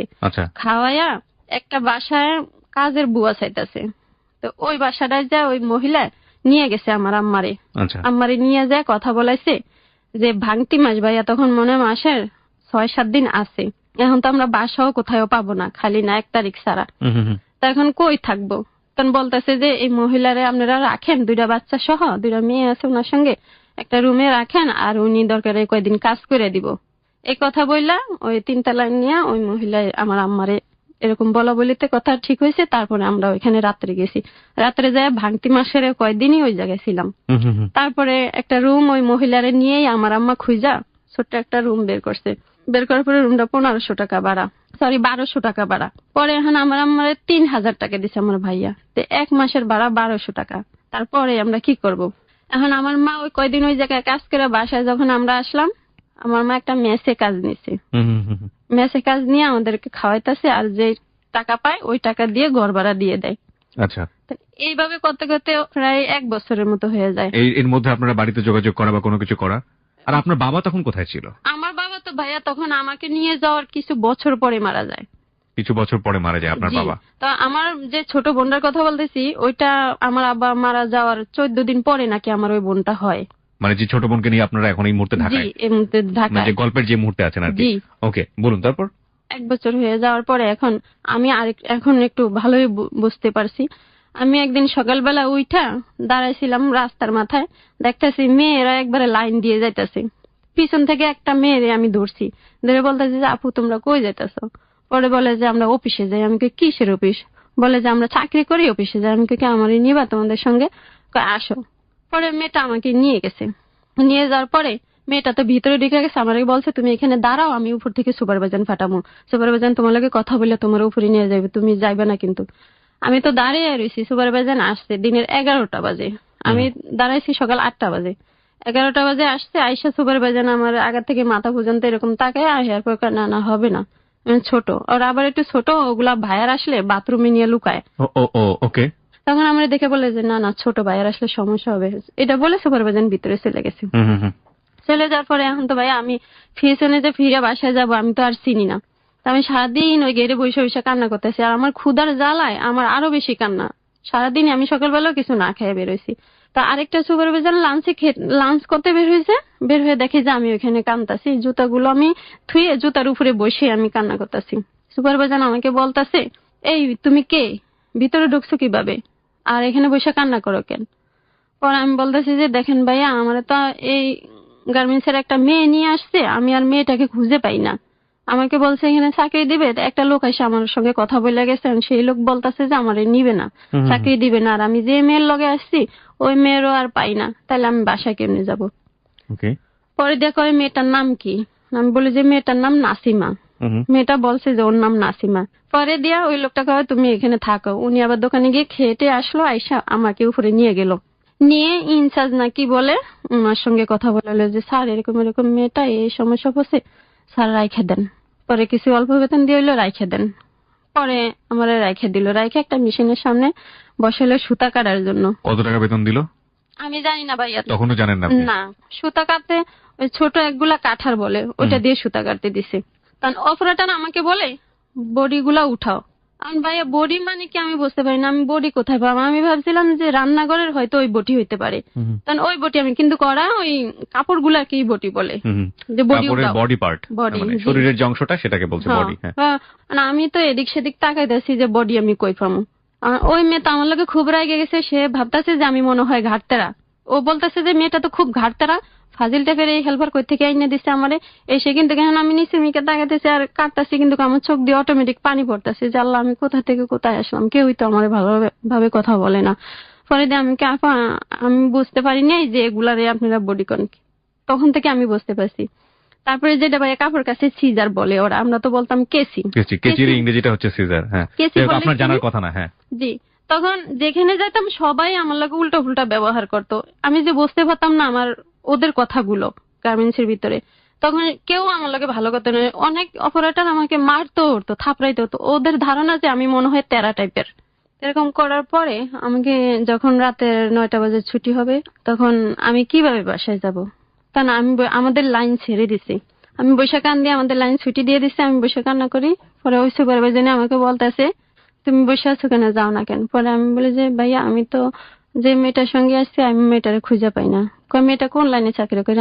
আমি তাও জানি না, আমি আজকে নতুন আসছি, আর কখনো চাকরি করি নাই গার্মেন্টসে। পরবর্তীতে কথা শুনে কয় মেয়ের নাম কি? কয় নাসিমা। তুমি আবার ওই 2 লাইন চালু আছে, ওই 2 লাইন 10টা বাজে ছুটি হবে। পরে ওই 2 লাইনে যায় বলতেছে যে নাসিমাকে। তো নাসিমা নামের কয়েকটা মেয়ে পাইছে, আমাকে দেখাইছে, কিন্তু যেটা নাসিমা পরবর্তীতে আমি পাইছি, আমি বলছি যে হ্যাঁ উনি। তারপরে মেয়েটাও আমাকে দেখে চিনছে। পরে বলে যে মেয়েটাকে তো আমি রাস্তা, আমি বলি যে আপু আপনার লাগে আমার যেখানে দেখা হয়েছে ওইখান পর্যন্তই আপনি আমাকে নিয়ে যান, তারপরে আমি বাসা চিনা যাইতে পারবো। তো ওর 10টা পর্যন্ত ছুটি হয়েছে, 10টা পর্যন্ত আমি ওইখানে বসে রয়েছি, আমার দিয়ে কাজ করেছি, কিন্তু আমার কাঠে উঠাই নাই, কাঠে যে ওভার টাইম উঠাইতে হয় ওইটা উঠাই নাই। পরের দিন আমি এইভাবে আসছি, তারপরের দিন আমি ওই মেয়েটাকে বলি যে আপু আমি কালকে এখানেই আসবো, আপনি আমাকে নিয়ে যাবেন। তো এরকম করে 1টা মাস পর্যন্ত ভাইয়া ওর যদি মনে করেন 8টায় ছুটি হইতো, আমার যদি 10টা হইতো, তাহলে আমার ওভার টাইমটা আমি ওর খাতায় উঠিয়ে দিয়ে আমি 0ই পাইতাম, কিন্তু কাজ আমি করতাম, ওরে বসে রাখতাম শুধু যাওয়া আসার জন্য। আমি যে চিনি না এই জন্য। এটা কি আপনার মা জানতো যে আপনি এই গার্মেন্টসে কাজ শুরু করেছেন? আমার মা সেদিনই জানতো না, যেদিন আমি প্রথমে আসছি। আমার মা খুব কান্নাকাটি করে যে আল্লাহ আবার কোন বিপদ হইলো, আমার তো একটার পর একটা খালি বিপদ হইতেই থাকে। যখন আমি রাতে 10টা বাজে বাসায় গেছি, শুনতে পারছি আমার কাছ থেকে, আমি বলছি যে চাকরি পাইছি, এরকম চাকরি করতেছি। তখন মা কান্না থেকে আবার খুশি হয়েছে যে চাকরি পাইছি, আমি চাকরি করতে পারবো বা পারি, এরকম খুশি হয়েছে। আপনার ছোট বোনটা কি করতো ওই সময়টাতে? ছোট বোন ভাই একবারই ছোট। ও বাসায় থাকতো নাকি আপনার মা ওনাকে নিয়ে নিয়ে বাড়ি বাড়ি মা কাজ করতো? নিয়ে কাজ করতো মানুষের বাড়িতে কোলে করে। মানুষের বাড়িতে না ভাইয়া, মেসে কাজ করতো। মেসের পাক। আপনার মা যখন বাড়িতে ছিল আপনাদের বাড়িতে, তখন তো এসব চিন্তাই করা যায় না, তখন তো আপনারা অনেক ভালো ছিলেন। না না ভাইয়া, তখন আমাদের অনেক চাষবাস হয়। মানে গৃহস্থ ছিলেন? গৃহস্থ ছিলাম, জি। আচ্ছা ঠিক আছে, হ্যাঁ বলুন তারপর। মারও আবার হিরাও ওই যাদের কাজ করে তারা আবার ঝালমুড়ি বিক্রি করে, ঘুন্ডি বাগাইতে হয়, ওইটা নামাইতে গিয়ে পুরা হাড়ি মার পায়ের মধ্যে পড়ে গেছে। চুলার একবার হাঁটুর থেকে পুরা পাটা পুরা মাংস উঠে ছিলাই গেছে। এই চিকিৎসাও ওরা সবাই মিলে অনেক বকাছকাও করছে, হেগো এটা নষ্ট হয়ে গেছে। তারপর মা কয়েকদিন কাজ করতে পারে নাই, মার পুরা পাটা পাইকা পয়সা টইসা কেমন ফুলা টুলা উঠছে। সবাই মিলে টাকা টোকা উঠাইয়া মারে ডাক্তারের কাছে নিয়ে গেছে। তো এইভাবে ভাই আমাদের জীবন চলে। মাস শেষ হওয়ার পরে আমাকে 930 টাকা দিল আমার বেতন। আচ্ছা আচ্ছা। 930 টাকা দেওয়ার পরে ওডিআই আমি মারে দিছি। আর মা আবার আমাকে 30 টাকা দিয়ে দিল। দিয়ে দেওয়ার পরে প্রতিদিন আমি আবার বলছি যে মা, প্রতিদিন দুপুরে ভাত খাওয়ার সময় সবাই নিচে নামে দেখি যে আচার খায়, বড়ই কিনা খায়, বুট খায়, এসব খায়, আমি তো খাইতে পারি না। পরে মা আমাকে 30 টাকা দিয়ে দিল যে আজকে থেকে তুইও খাবি। তো এইভাবে ভাইয়া। এর মধ্যে কি আপনার বাড়িতে যোগাযোগ করেছিলেন? হ্যাঁ ভাইয়া, এর ভিতর বাড়িতে যোগাযোগ করছি বলতে এত গরম ভাইয়া, ভীষণ গরম। গরমের জ্বালায় আমরা পুরা মানে ঘামাচি টামাচি উঠা পুরো সিলে গেছি। শুধু ফলরে ঘুমাই, ফলটাও ভাইয়া ভাঙ্গা খেকরা বেকরা, ওইখানেই ঘুমাই। কিন্তু বাড়িতে যাই আমি আর আমার ছোট বোনটা, এই দুইজন আমার মা আইসা ইয়াতে উঠিয়া দেয় আমারে, সাইদাবাদ বলে ওই জায়গায় উঠিয়া গাড়ি টিকিট কাটতে আমাদেরকে গাড়িতে উঠিয়া দেয়, দিয়ে হেল্পারের 20 টাকা দেয়, দিয়া বলে যে তোমরা এই জায়গায় নামিয়ে দিবা।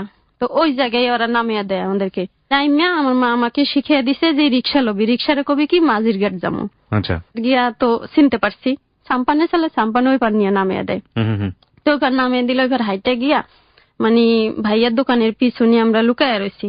একটা লোক আবার আমাদেরকে দেখে ফেললে পরে ওরা আবার আমার দৌড়ানি দিছে, দৌড় না দিয়ে আমি দাঁড়িয়ে রয়েছি। ওইটা দাঁড়িয়ে বলতেছি যে ভাইয়া আমি একটু ভাইয়ার সঙ্গে দেখা করতে চাই। তখন তোমার ভাইয়াকে আমি কইছি ওই যে হোসেন আছে, হোসেন শফিক এরা আমার ভাই। ওই লোকটা যায় বললো আর আমার ভাই আবার ওই দোকানের পিছনে আসলো। ওইখানে আবার কাটাকুটা অনেক মাদার কাটাকুটা ফেলাইছে।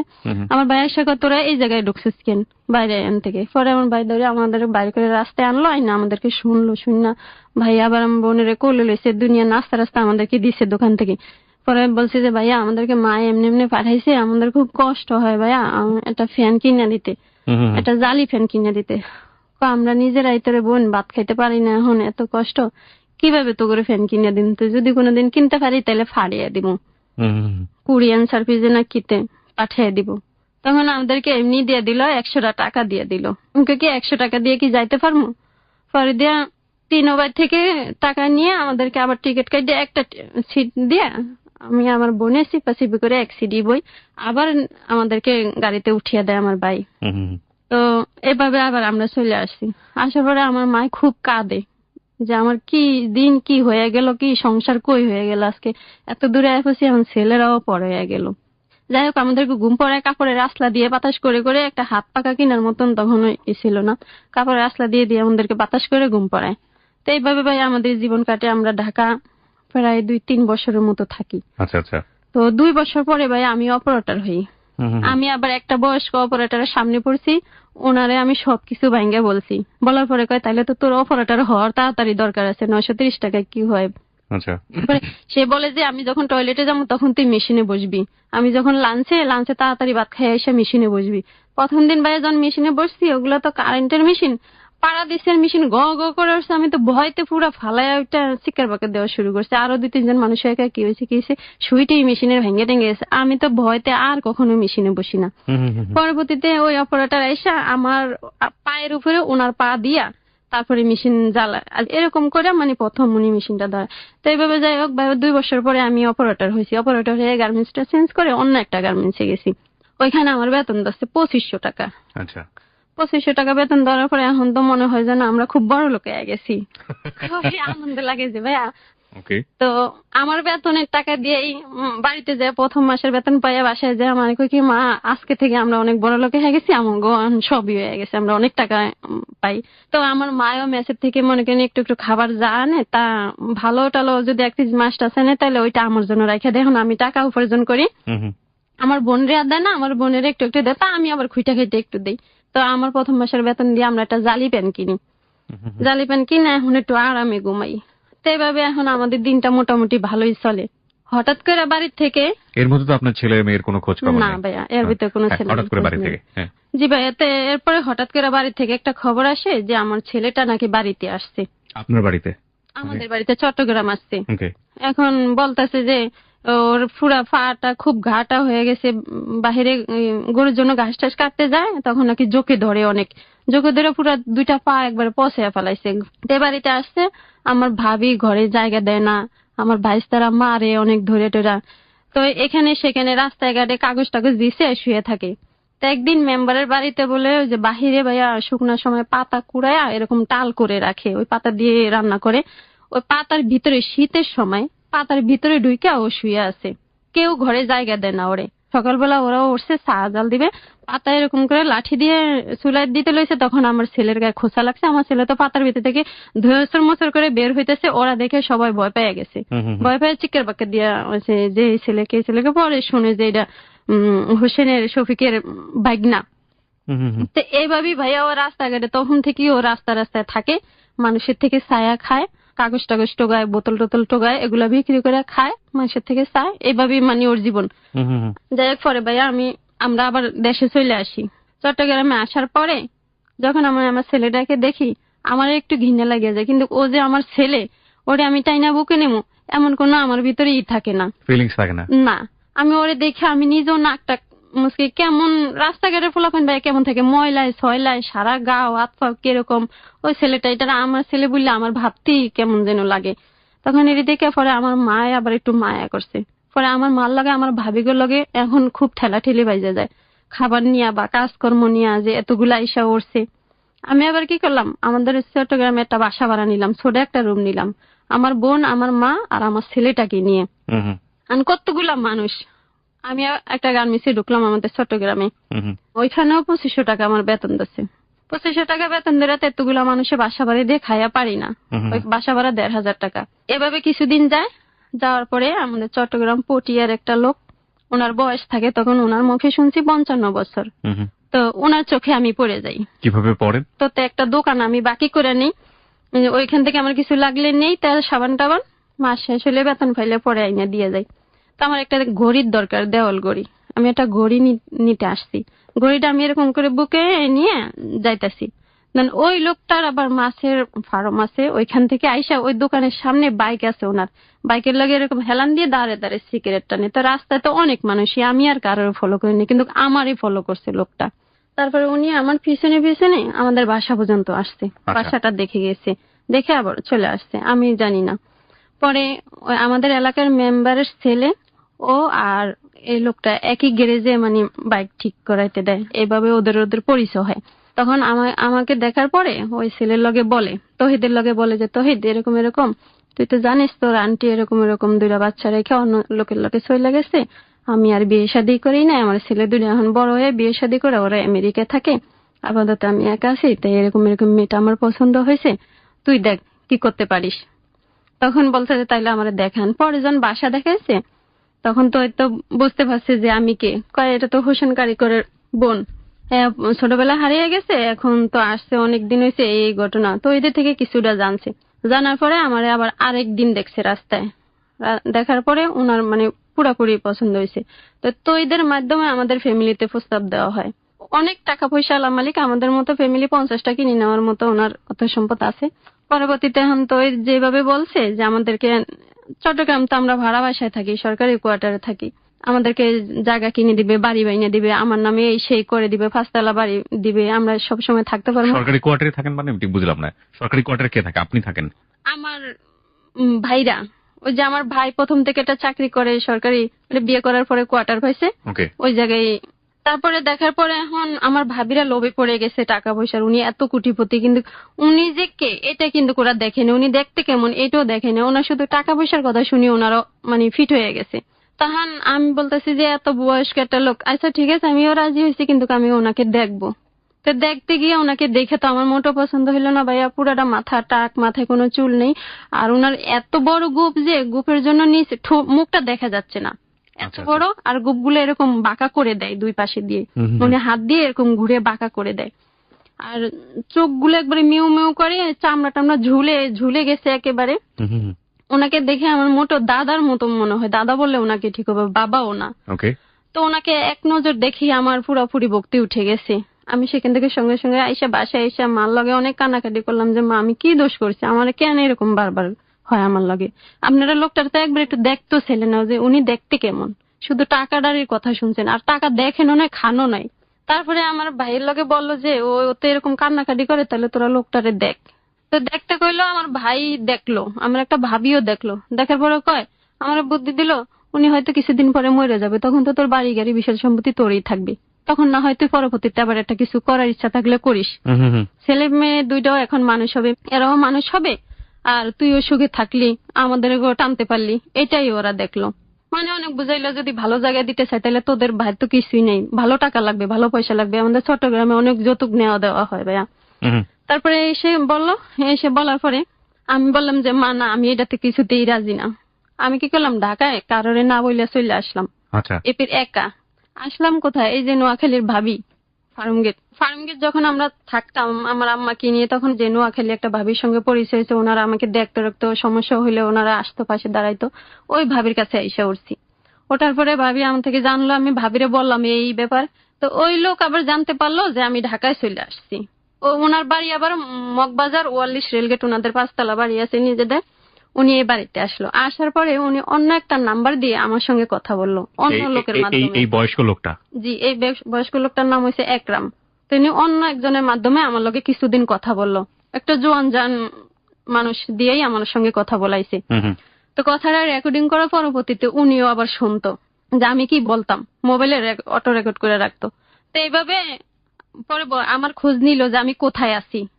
আমি বললাম যে আমি ফার্মগেট থাকি, এই আমি বাড়ি থেকে বেড়াইতে আছি, আমি ভাবির কাছে চাকরি টাকরি করি, এসব কিছুই বলতাম না ওই লোকটার লাগে, ভালো ভালো কথা বলতাম।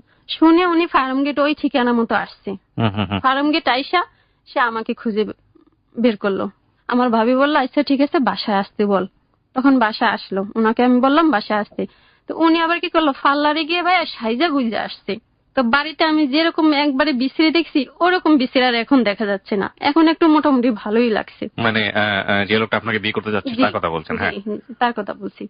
তা আমার ভাবিরা দেখে কো না দেখতে শুনতে তো ভালোই আছে, বয়স একটু বেশি, তাতে কি হয়েছে, তাহলে তোরও তো একটা সমস্যা আছে, আবার একটা বাচ্চা, এখন 2টা বাচ্চা, যাই হোক ওইটারে যদি পাস তাহলে পাইলি, আর না হয় এটারে একটু মানুষ কর। আমার এই ভাবিও বুঝেটো যা।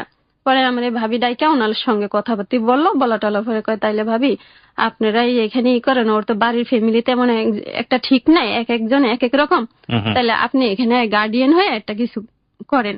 তখন কয় ভাই আমি তো ওর কিছু না, আসলে এইভাবে এইভাবে পরিচয় হয়েছে, তা না আমার এত টাকা পয়সা করবো। কয় ভাবি আপনি সেটা চিন্তা করেন না, উনি সঙ্গে সঙ্গে 10,000 টাকা বের করে দেয়। দিয়ে বলে যে ভাবি আপনি মার্কেট টার্কেট করে এখন আপাতত টুকিটাকি দেন, পরে আমার মতো করে আমি ওরে সাজিয়ে নিবো। তা না আমার ভাবি কি করলো, 2 টাকা 10 টাকা 5 টাকা এরকম দামের সাজগোজ কিনে নিয়ে আইলো আমার লাগিয়া। নিয়ে আইসা আমারে সাজাইলো, আর কিছু খাবার তো হয়ে গেছে। ওইখানে আমরা আগে যে বাসায় ছিলাম একই তো জায়গায় গার্মেন্টসে চাকরি টাকরি করছি, আশেপাশে যে জায়গায় বাড়াতে ছিলাম অগরে বইলা টিলা আমার ভাবি কিছু তো এটার করে 5 কেজি গরুর মাংস না রান্না টানা করে 10,000 টাকার ভিতরে আয়োজন করে আমার বিয়ে টিয়ে দিয়ে আমার জামাই লগে পাঠিয়ে দিল ওই দিনই। ওকে ওকে। ওই দিনই ওই রাত্রি বিকালে পরিচয় হয়েছে, রাতের ভিতরে সবকিছু কমপ্লিট। রাত 10টা বাজে আমার ভাবি বিদায় দেয়, খাওয়া টাওয়া 11টার গাড়িতে আমরা সরি গ্রামে যাই। গ্রামে যাওয়ার পরে সবাই জানাজানি হয়, ওরা তো সবাই লাপায়, খুশি অনেক আমার আত্মীয় স্বজন শুনি। তারপরে আমাকে নিয়ে একটা ভালো বাসা নেই, ও বাসা নিয়ে আমার ছেলেটাকে সহ আসি। তো আমি কোনো রান্না বান্না জানি না ভাইয়া, 2 মাস আমার আম্মা এসে রান্না করে দিয়ে যায়। পরে বলে যে তোমার আম্মাকেও থাকতে বলো, সমস্যা নেই, তোমার আম্মা যদি তোমার ভাইদের কাছে সমস্যা হয় তাহলে এখানে থাকতে বলো, আমার কাছে তো কোনো প্রবলেম নেই। উনি আবার প্রতিযোগিতার বসি ভাই, বর্ষাকালে প্রতিযোগিতায় বসিবে, একটা টিকিট 22,000, 15,000, 30,000 এরকম আমি শুনেছি ওনার কাছে, কিন্তু আমি সত্য মিথ্যা জানি না। তো বসি ভাই এটুকু জানি, বসি সুতো মতো একদিনকে ঘরে আনছে, সেটাও দেখছি। এইভাবে মানে 2-3 মাসের মতো চলছে। 3 মাসে ভাইয়া উনি আবার একটা শিক্ষিত মানুষ, উনি বাংলাদেশে পড়াশোনা শেষ করে নাকি আমেরিকা থেকে পড়াশোনা করে আসছে। উনি আমার সঙ্গে ভাইয়া কোনো কিছু নিয়ে জোর করতো না। আমি ওনার কাছে যদি না যেতাম উনি কখনো জোর করে আমাকে কাছে নিত না। আমি যদি মনে করেন যে এই জিনিসটা দেখে অনেক আনন্দ পাইছি, পাশের ঘরের যে এই জিনিসটা খুব ভালো লাগছে, এটা আমি বলছি একবার, ও সেই জিনিসটা আইনে আমার মন পাওয়ার চেষ্টা করতো। চাইতো যে আমি কোনটায় ভালো থাকি ওইটা নিজে আইনে দেওয়ার চেষ্টা করতো। তো এইভাবে ভাইয়া 2-3 মাস যায়, আর 2-3 মাসের ভিতরে ওর সঙ্গে আমার স্বামী স্ত্রীর সম্পর্কটা মনে করেন 2-3 মাসে 2-3 বার হয় না। তো একবার ওকে নিয়ে আমি মেশিনের কাজ শিখছিলাম আমার এই বিয়েটার আগে। বিয়েটার পরে কি গার্মেন্টসে আপনি কাজ করলেন? না ভাইয়া, তো 2-3 মাসের আগের কথা বলতে কি ভাই, 2-3 মাসের পিছনে একটু যাই, সংসারের পিছনে একটু যাই বলতে, আমি ওই ছেলেটার থেকে ওদের বাড়ির, গ্রামের বাড়ির বরিশালের একটা নাম্বার নিই। এই নাম্বারটার মাধ্যমে এই ছেলের বাবার লগে যোগাযোগ করি, করার পর ওর থেকে জানতে পারি যে মেয়েটা ঢাকায় এই জায়গায় আছে। তখন এটা আবার আমি আমার হাজবেন্ডকে শুনাই, একরামকে শুনাই যে মেয়েটাকে তোমার আনতে হবে। মানে আপনার মেয়ে? জি। তখন মেয়েটাকেও এখান থেকে নেয়, নিয়ে যাওয়ার পরে এখানে ছেলে মেয়ে দুইটাই আছে আমার কাছে। আপনার কাছে থাকতো আপনার ছেলে মেয়ে? জি। একটা সুখের সংসার শুরু হলো বলা যেতে পারে। জি, সুখের সংসার শুরু হলো। তো ভাইয়া যখন আমি বাসা নিছি তখন পাশের রুমের একটা ভাবি আমাকে জিজ্ঞাসা করে যে আপনারা কতজন এখানে? তখন আমি বললাম যে 4 জন, আমার হাজবেন্ড আর ছেলেটা তখন ছিল, আমি 3 জন, আর আমার আম্মা যদি থাকে তাহলে 4 জন। তখন বলে যে আপনার বাবা মা আর আপনি আপনার ছোট ভাই। আমার ছেলেটাকে বানাইলো আমার ভাই, হাজবেন্ডকে বানাইলো বাবা। বলতেছে আপনার এই কজন? তখন আমি ওইখানে হ্যাঁ বলে আসছি। যাই একবার আমার হাজবেন্ড কিনে ডাক্তারে গেছি, ডাক্তার বলে যে আপনার বাবাকে ডাকেন।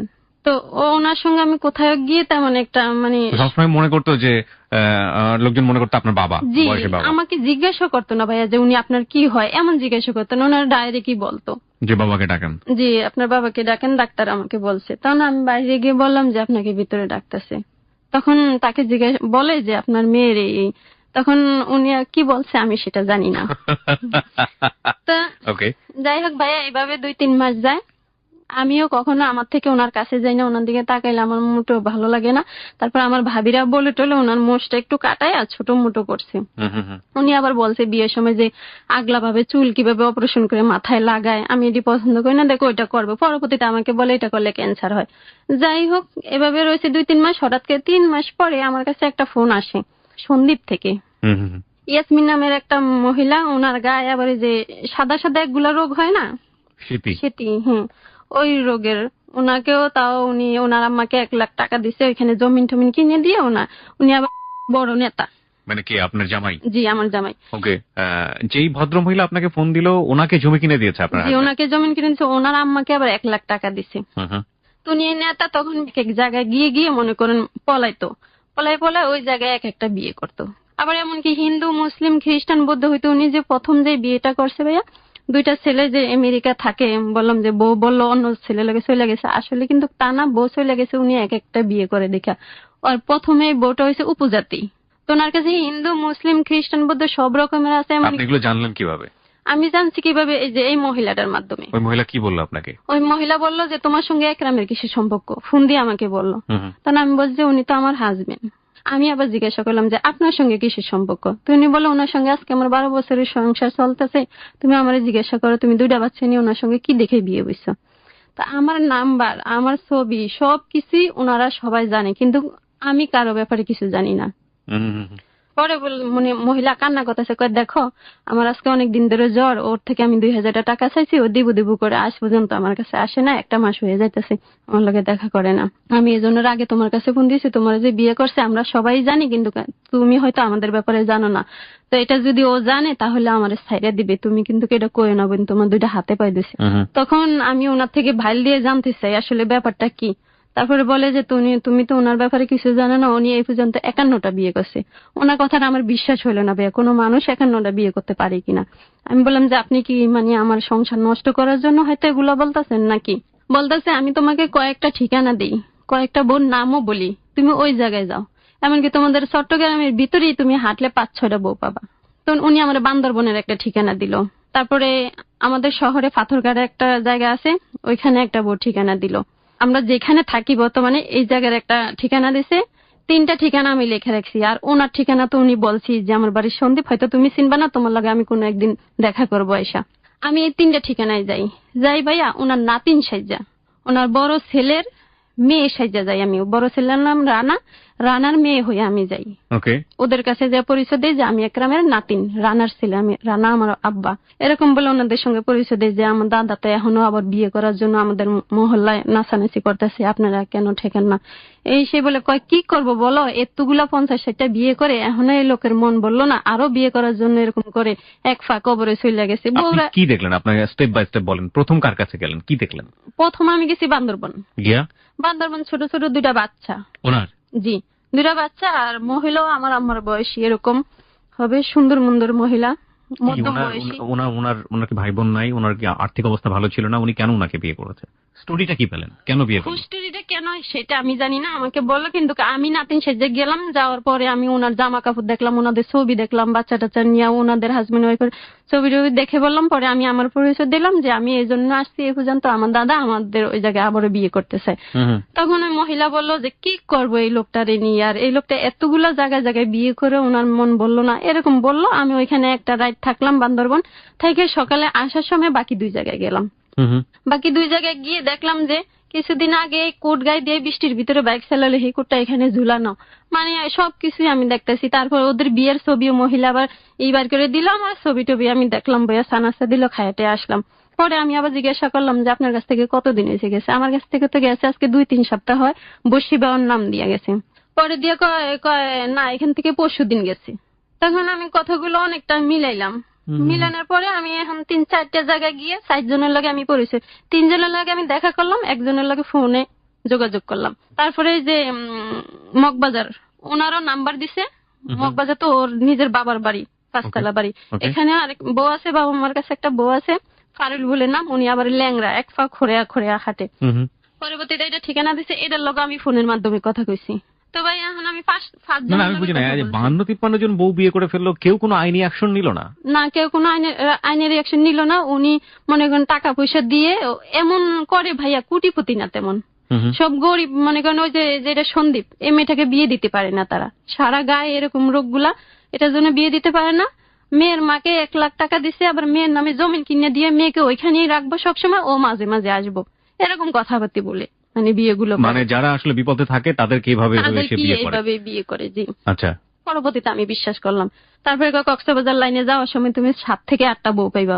তো যাই হোক, অত দূর আমার যাওয়া সম্ভব হয়েছিল না। আমি বাড়িতে এসে আমার ভাইদেরকে বললাম, ওদেরকে বলা টলার পরে আমি বলছি যে না আমারও এটা এখানে থাকা হবে না। আমার ভাইরা বুঝাইলো, ও করছে তোর তো খাওয়ান ফরন বরণ সবকিছু দেয়, তোরও তো ভালো রাখে, তোর বাচ্চা 2টাকে স্কুলে পড়াচ্ছে, তাহলে তোর সমস্যা কি? আমি কি না, আমার কাছে তারপরেও জানি কেমন লাগে। এটাও তো আমার লগে সিটারি করছে, আমাকে যদি বলতো তাইলে একটা কথা ছিল। যে 2টো বাচ্চা ওনার বাড়িতে আপনি পেলেন, সেটা কি আসলে প্রথম বউয়ের বাচ্চা ছিল? আমি শুনেছি এই 2 জনের নামই প্রথম, এই 2 জনের বাচ্চাই মানে বড় হয়ে। আপনাকে যেখানে রাখছে ওটা ওনারই বাড়ি ছিল? না, ভাড়া। জি। ওনার আসল বাড়ি কোথায়? ওনার আসল বাড়ি পটিয়া। না, আপনি বললেন ঢাকাতে 5তলা বাড়ি আছে, ওটা কোথায়? এটা হচ্ছে ঢাকা মগবাজার 44 রেলগেট। তো ওখানে আপনাকে তোলেনি? না, ওখানে আমাকে তোলেনি। তো ওখানে একটা বউ ছাড়াই আর কোনো বউ যাইতে পারে না। ওই বউটা কি ওনার প্রথম বউ? না। তাহলে ওই বউটা কত নম্বর বউ তাও জানি না, কিন্তু ওই বউটা একটা মানে কিভাবে জানি, মানে অনেক যুদ্ধ করে ওই জায়গায় যায় উঠছে। তো আপনাকে ভাড়া রেখে এখান থেকে করতে, আপনি কিভাবে জানলেন ওনার ছেলের নাম রানা? গল্প করতো। ওকে। রানা আর সজীব বলে 2টা ছেলে রেখে মায় চলে গেছে এরকম শুনছি। তো ওরা বড় হয়ে বিয়ে শাদী করে আমেরিকায় ছিল, সেটেল হয়ে গেছে। জি, আবার বাংলাদেশে আসে। তো ওই রানার মেয়ে হিসাবে আমি গেছি। আচ্ছা। তো এইভাবে ভাইয়া পরে দিয়ে আমার ভাইগুলোর লগে আমার লগে অনেকটা বাড়াবাড়ি হয়। আমাকে ঘরে অনেক জিনিসপত্র ফার্নিচার কিনে দেয়, অনেকটা ফ্রিজ, টিভি, খাট কিনে দেওয়ার পর মনে করেন 5 মাসের মাথায় এখন আমি আর থাকবো না এখানে, আমার ভালো লাগে না ওর এগুলো। মনে করেন ভাইয়া আজকে মনে করেন মাসের 1 তারিখ, আজকে বাসা থেকে বের হয়, সব জায়গায় ঘুরে আস্তে আস্তে আবার মাসের 1 তারিখ হয়ে যায়, কিন্তু সে আমাকে বলে যে বসি বেতে যায়। আসলে সে বিভিন্ন বউয়ের কাছে, আসলেও সে একদিন করে সময় দিলে মনে হয় তার দিনে হয় না, দিন তো মাত্র 30 দিনে 1 মাস। সে একদিন করে যদিও একটা জায়গায় ঘুরে আসে, তারপরেও তো তার শর্ট হয়ে যায়, সে সব জায়গায় যাইতে হয়। কোন জায়গায় বাচ্চা, অনেক জায়গায় বাচ্চা। মোগল আমলের ঘটনা শুনছি নাকি বাংলাদেশে? ওকে, মানে কিভাবে পসিবল? তারপরে ভাইয়া আমার ছেলেটা আবার এর ভিতরে একদিন আমার ছেলেটাকে ও মারে, 2টা 3টা লাথি মারে। লাথি মারে 1 সপ্তাহ পরে আমার ছেলেটা ঘর থেকে বের হয়ে যায়। লাথি মারে কেন? ফুটবলের জন্য, একটা বল চাইছিল, বলের জন্য প্রতিদিন ওই কান্নাকাটি করে। তার 1 সপ্তাহ পরে ছেলেটা ঘর থেকে বের হয়ে যায়। বের হয়ে যে কোথায় যায় ওরে আর খুঁজে পাই না। আমার ভাই অনেক খুঁজছি কিন্তু কোথায় ওরে পাইনি। না পাওয়ার পরে 5 মাস শেষ, 6 মাসে পড়ছে, তখন আমি ওর বাসা থেকে চলে আসি। সবকিছু দিয়ে ঘরে তালা দিয়ে চাবিটা বাড়িয়ালির কাছে দিয়ে আমি চলে আসি। কোথায়? আবার ঢাকায় চলে আসি, শুধু আমার কটা জামা কাপড় নিয়ে। আর মেয়েটা থাকে ঘরে, আমার ভাইয়ের বাসায় যায়, নানুর কাছে। ওর চলে আসি, আর ওর লগে আবার আমার লগে শহরে দেখা হয়েছে। আমি বাসে যেখানে উঠবো ওইখানে দেখা হয়েছে। দেখা হয়েছে পরে আমি ওকে বললাম যে এরকম এরকম আমি আপনার কাছে থাকবো না, আপনার রুমে তালা দিয়েছি, আমি আপনার কিছু নিই না, আমার শুধু কয়েকটা জামা কাপড় নিয়ে আমি চলে আসছি। সে আমাকে কিছু বলে না, ভালো মন্দ কাজ যেটা করো সেটা বুঝে শুনে করিও। হ্যাঁ বলে আমি ঢাকায় চলে আসলাম। ঢাকায় এসে ভাইয়া ওই ভাবির কাছে উঠছি। ভাবি বলে যে ভাই আমি তোরে কোথায় রাখবো, আমার ঘরে সব ছেলে মানুষ। তখন আমি কি করব, কোনো উপায় পাই না ভাইয়া, থাকার জন্য কোনো একটা জায়গা করে এরপরে আমি একটা কর্ম চিন্তা করবো, আমি থাকারই কোনো জায়গা পাই না। পরে আমি ওই ব্যাগটা নিয়ে হাঁটতে হাঁটতে ধানমন্ডি চলে যাই। যাইতে যাইতে যেতে সারাদিন চলে গেছে আমার এই হাঁটার উপরে, না খাওয়ার উপরে। সন্ধ্যা হয়ে গেছে, এখন আমি একটা জায়গায় অনেক ক্লান্ত হয়ে পড়ে গেছি। ব্যাগটা পাশে রেখে আমি ওখানে বসে পড়ে মাথা হাত দিয়ে কান্না করতেছি। কিছু লোকজন এসে আমাকে ভিড় করে বলে যে কোথা থেকে আইছে, মনে হয় মাথা নষ্ট না কি না কিভাবে আইছে। সবাই আমাকে এত প্রশ্ন করে যে আমি অনেক জোরে চিল্লিয়ে উঠছি যে আপনারা আমার কাছ থেকে সরে যান। তারপরেও কিছু লোক যায় আবার এসে এখানে দাঁড়ায়, যাইতে এখানে এসে দাঁড়ায়। তো একটা লোক ওইখানে টেলার্সের দোকান আছে, উনি আবার আসলো, আইসা আমাকে এখান থেকে নিয়ে গেল দোকানে, যে বন্ধু তুমি এখানে এসে বসে আমার কাছে জানতেছিল। পরে আমি বললাম যে ভাই এরকম এরকম বললাম। বলার পরে তখন ওনারা বললো যে চাকরি বাকরি করবেন, আপনাকে কে চাকরি দিব, আমি যে চিনি না শুনি না, আজকাল তো কত কিছু। ব্যাগের মধ্যে কোনো বোমা টোমা আনছেন নাকি? আমি আবার মোবাইলটা বন্ধ করে রেখে কাপড়ের নিচে ঢুকাই রাখছি, যদি মোবাইলটা হাতে থেকে কেউ নিয়ে টিয়ে যায়। তো লোকজন সবাই বলে ফোন নাম্বার আছে, মোবাইল আছে। আমি বলি যে না, তাহলে আপনাদের বাড়িতে ফোন টোন দিয়ে দেখি, আপনার ব্যাপারে জানি, আপনি কি সত্যি বলছেন? আমি বলছি না ভাই, আমার কাছে কোনো ফোন টোন নাই, আমি কোনো ফোন ব্যবহার করি না। পরে ওই লোকটা বলে যে আমার শাশুড়ি তো বাসা বাড়িতে মানুষ কাজে দেয়, তাহলে আমার শাশুড়ির কাছে নিয়ে যায়, দেখি কিছু একটা হয় কিনা।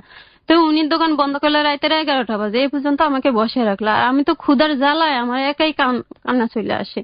কিছু খাবার দেয় না, কোনো খাবার দেয় না, আমার একাই চোখ দিয়ে পানি পরে খিদার জ্বালা। তারপরে 11টা বাজে বাসায় নিয়ে আমার জামা কাপড় সব খুলে বের করলো যে ব্যাগে কোনো কিছু আছে কিনা, মনে কোনো শয়তানি বুদ্ধি আছে কিনা, এসব জানার জন্য সবকিছু দেখলো। পরে মোবাইল পাইয়া বললো যে মিথ্যা কথা বললো কেন, এই যে মোবাইল। আমি বলি ভাইয়া রাস্তায় আমি ভয় পাইছি যে কেউ হয়তো যদি নিয়ে টিয়ে যায়, এজন্য মোবাইলটা বন্ধ করে কাপড়ে ঢুকে রাখে। তো আমার কানে একজোড়া রিং ছিল, সোনার একজোড়া রিং ছিল, নাকে নাক ফুল ছিল, বিয়ার সময় দিছে। আরো কিছু ভালো ভালো জামা কাপড় ছিল, দামি দামি জুতা মুতা ছিল। আমি এগুলা নিয়ে আমার যা যা লাগবো, আমি ভাবছি আমি চাকরি করলে তো আমার এসব লাগবে, আমি সহজে আর কিনতে পারবো না। তো মহিলা আমার রাত্রে রাখলো, রাত্রে খাওয়াইলো। মহিলাটা যে মহিলার কাছে নিয়ে দিল, ওই লোকের শাশুড়ি।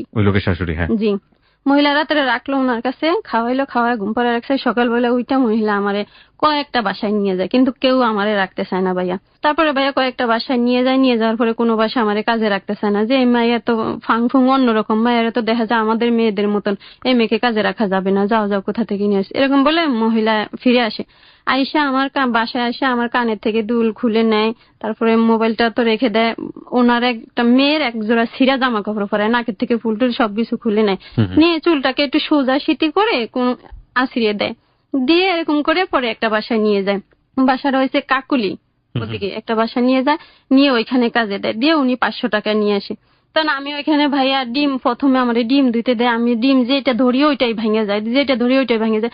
এমন করতে গেছে 4টা ডিম ভেঙে গেছে, 12টা ডিম আনাইছে ড্রাইভারের রাতে, 4টা ডিম ভেঙে ফেলছি। ভেঙে আমার বাকি ডিমগুলো আর ধুই নেই, ওই ভিজানের থেকে উঠে ঝুড়িতে রেখে দিছি। এখন মহিলা এসে ডিমগুলা রাখতে গেছে ফ্রিজে রাখতে 12টা ডিম, একটা চোখের আন্দাজ আছে না, উনি গইনা দেখে যে ডিম এখানে 12টা না 8টা ডিম, 4টা ডিমই কম। পরে দিয়ে আমারে বলছে যে ডিম কি তুমি ভেঙে ফেলছো? আমি আবার যেগুলা ভাঙছে ওগুলা খোসাগুলো ময়লার নিচে রাখছি, কুসুমগুলো ওগুলা সব পানি দিয়ে ধুয়ে বেসিনের ভিতরে তাড়াতাড়ি মানে সরাইয়া দিছি। জি, পরে দিয়া আমি বলছি যে না আমি তো ভাঙি না, ভয়তে তো কিন্তু ভিতরে অনেক কাপ আছে। ড্রাইভারের ডাইকে আইনা বললো যে আলমগীর তুমি ডিম কয়টা আনছো? পরে বলে যে ম্যাডাম 12টা। কেউ ডিম তো 12টা দেয়নি। পরে আবার দোকানে ফারাইছে, আর পরে ড্রাইভারে যায় বলে যে ডিম আপনি ভুল দিচ্ছেন। পরে আবার 4টা ডিম, কিন্তু আমি তো জানি যে ডিম আমি নষ্ট করে ফেলছি। আটা গলাইতে দিছে, আটা ভাইয়া নরম হয়ে গেছে, মানে ফ্রির লাগে ডলার দিলে একবারে সেপ্ট হয়ে যায়, চিতল পিঠারির মতো হয়ে যায়। পরে মহিলা রাগারাগি করছে আমার, কয় এই মেয়ে তো রাখা যাবে না, কি মেয়ে তো কাজ জানে না, আমি কোন বিপদে পড়লাম। যাই কেমন করে ভাইয়া ওইখানে 17 দিন আমি ছিলাম। 17 দিন পরে ওই মহিলা আবার আসছে, যে মহিলা আমাকে দিয়ে গেছে। সেই মহিলা আইসা বলতেছে ও তো আমার বোনের মেয়ে, কোনোদিন কাজকর্ম করে না, দেশের থেকে আসছে, তাহলে ওরে একদিন আমার কাছে নিয়ে রাখি, তারপরের দিন দিয়ে যাবো, ওর মন টন বসে না। তো কয় আচ্ছা ঠিক আছে, তাহলে আমি আমার ড্রাইভার পাঠাবো, তাহলে আপনি ওরে কালকে দিয়ে দিন। এটা বললাম মহিলা আমার নিয়ে আসে আইনা ধানমন্ডি পার্টির অফিসের সামনে যে আমার কাজে দেয়, ওইখান থেকে 2,500 টাকা নেয়। ওকে। 2,500 টাকা নিয়ে আমি আর ওইখান থেকে শুধু নিজে পরনের জামাটাই পরে আসছি, ওইখান থেকেও আর কিছু আনি নেই। বলতেছে সকালে আবার আমার পাঠিয়ে দিবে, তাই কিছুই দেয়নি আমার। 100টা টাকা দিছে, 100টা টাকা এই মহিলা নিয়ে গেছে। যাক, এখানে 2,500 টাকা নিয়ে আমার এই জায়গায় কাজে দেয়। এই জায়গায় কাজের মধ্যে আমি এখানে কাজ করি, এখানে মানুষ এসে একজন কাজের মানুষ, আমি বলতে আর কোনো মানুষ নেই। আর ভিতরে মানুষ এসে 8 জন। 8 জন, আর ওই জায়গায় ওরা জামাইবো 2 জন, একটা বাচ্চা, কাজের মানুষ 2 জন, একজন রান্না করে, একজন ঘরের কাজ করে। এখন আমি বললাম ওইখানেই তো মনে হয় আমি ভালো ছিলাম, 2 জন কাজের মানুষ আর ওরা মানুষ কম, আর এখানে 8 জন মানুষ, আমি একা কি করবো? আর আমি তো কোনো কাজও জানি না ভালো মতো। আমি তো খুব ভয়টা পাইছি। যাই হোক, ওরা মিল্লা হে খালাম্মা সহ আইসা আমার লগে করতো। তো এইভাবে রয়েছি। পরে আমি কান্না করি, কয় কি তুমি কান্না করলে লাভ হইব না, কান্না করে মরে গেলে কোনো লাভ হইব না, তোমার দিয়ে ওই মহিলা 1,000 টাকা নিয়ে গেছে, ওনাকে রুফার মা বলে, তোমাকে দিয়ে উনি 2,500 টাকা নিয়ে গেছে, এখন যতই কান্না করো আমাদের টাকা উসুল করে তারপরে যাইতে হবে যদি যাইতে চাও। এরকম বললো, ভয়টা দেখালো। কান্নাকাটি বন্ধ দিয়ে নিজেকে আস্তে আস্তে মানিয়ে নেওয়ার চেষ্টা করতেছি। তো ওই খালাম্মা আবার আমারে নিয়ে বিকেল বেলায় লেকের পাড়ে হাঁটতে যাইতো, ধানমন্ডি লেক পাড়ে হাঁটতে যাইতো, আবার মার্কেটে যাইতো। তো ওই সিকিউরিটি তো অনেক সিকিউরিটি, ওইখানে 6 জন সিকিউরিটি বাসাতে। জি, ওই বাসাতে গেলে 6 জন সিকিউরিটি। তারপরে 6টা থেকে 2টা পর্যন্ত 2 জন থাকে, 2টা থেকে আবার 10টা পর্যন্ত, এরকম চেঞ্জ হয়ে থাকে। তা আমি তো আর সিকিউরিটিদেরকে চিনি না, আমাকে ওই লোকটা ফলো করছে, ওনার বাড়ি বরিশাল। তো উনি আমাকে ফলো করতো সবসময়। আবার ছাদে কাপড় চোপড় ধুইতে যাইতাম, উনি আবার ছাদে আগে যাইতো, যায় দাঁড়িয়ে থাকতো, আমাকে দেখতো, কিন্তু আমি ওনাকে কখনই দেখতাম না সরাসরি ভাবে। তো এইভাবে উনি আমাকে দেখে আমাদের ড্রাইভারের থেকে আমার নাম্বার নিছে, নিয়ে তারপরে আমার সঙ্গে কথা বলে, আমার লগে কথা বলে। আরো একটা কাজের মেয়ে ছিল, ওনার বয়স মনে করেন আমার থেকে দ্বিগুণ বেশি হবে। ওই কাজের মেয়ের লগে ওনার 2 বছর ধরে সম্পর্ক ছিল এই সিকিউরিটির সঙ্গে। এরা ছাদে বিভিন্ন রকমের ইটি করতো। যাই হোক, তো আমার লগে কথা বলতো, পরিচয় দিল যে ওনার বাড়ি কুষ্টিয়া, আমি আর উনি মিরপুর ওষুধ কোম্পানিতে চাকরি করে, এরকম আমাকে বলছিল। তখন আমি আবার বললাম যে দেখেন, আপনি আমাকে দেখছেন কিনা জানি না, আমার ফোন নাম্বার কোথায় পেয়েছেন আপনি এটাও সত্যি বলেন নাই। তো আমার এই ব্যাপার আমি আমার জীবনে সবকিছু বলে দিচ্ছি ওনাকে, যে আমার আরো 2টা বিয়ে হয়েছে, এমন এমন আমার 2টা সন্তানও আছে, আপনি হয়তো না জেনে ভুল করছেন, করে আমার সঙ্গে কথা বলেন, আমি কিন্তু আপনাকে সবকিছু বলে দিচ্ছি, এবার আজ থেকে আর কথা বলিয়েন না। এরকম বলার পরে কয় দেখো, আমি তোমাকে দেখছিলাম যেমন করে ওই হাউসে আমার একটা বন্ধু চাকরি করে, বন্ধুর লোকে দেখা করতে গিয়ে আমি তোমারে দেখছি, এই সে আমার খুব ভালো লাগছে, তোমার কি হয়েছে ওগুলো আমি জানতে চাই না, কখনো জানবো না, ওই ব্যাপার তুমি ওইখানে বাদ দিয়ে দাও। আমি কি না না, পরবর্তীতে আবার এগুলো হয়তো উঠতে পারে সংসার অবস্থায়, এজন্য আমি আগে বলে দিচ্ছি আপনাকে। তো বলা টলার পরে সে সবকিছু মেনে নিছে। মেনে নেওয়ার পরে আমি এখানে কাজ করি। পরে আমি বলছি যে আপনি কি আমার লগে মানে প্রেম করতেছেন না বিয়ে করতেছেন কোনটা? আমি কিন্তু বিয়ে ছাড়া কিছু করব না। পরে বলা আচ্ছা ঠিক আছে, আমি তোমাকে বিয়েই করবো, আমার বিয়ে করারই ইচ্ছা আছে তোমার। এই সেই বলে আমি ওইখানে 1 বছরের মতো কাজ করি ওই বাসায়। আর ওর লগে মোবাইলে এরকম কথা হইতে থাকে। পরে দিয়া ওরা আবার ওইখান থেকে বাসা ছাইরা কাকুলি চলে যায়। কাকুলি যায় ওনাদের নিজের বাসা, ওইখানে জিনিসপত্র রেখে ওনারা বাহিরে চলে যাবে। তো এই ব্যাপারগুলো আমি ওরে বলছি যে এরকম এরকম, আমি কি দেশের দিকে চলে যাব না তুমি একটা কিছু করবা? পরে বলে যে না না, তুমি দেশে চলে যায় না। আমি কি দেখাও দেশে? বলে মা আমারে ফোন দিয়ে বলছিল আমার জন্য একটা ভালো বিয়ে ঠিক হয়েছে, ছেলেটা বাহিরে থাকে, তাহলে আমি দেশে চলে যাই, সম্পর্ক হয়েছে। আমি তো তোমাকে কখনো দেখিনি, তুমি আমাকে দেখছো কিনা তাও আমি জানি না, বলো তো আমাকে দেখছো? তো সম্পর্ক থাক, মোবাইলে থাক, মোবাইলে হয়েছিল মোবাইলে থাক, আমি দেশে যাই, দেশে গিয়ে বাপ মার কথা মতোই এটা কিছু করি।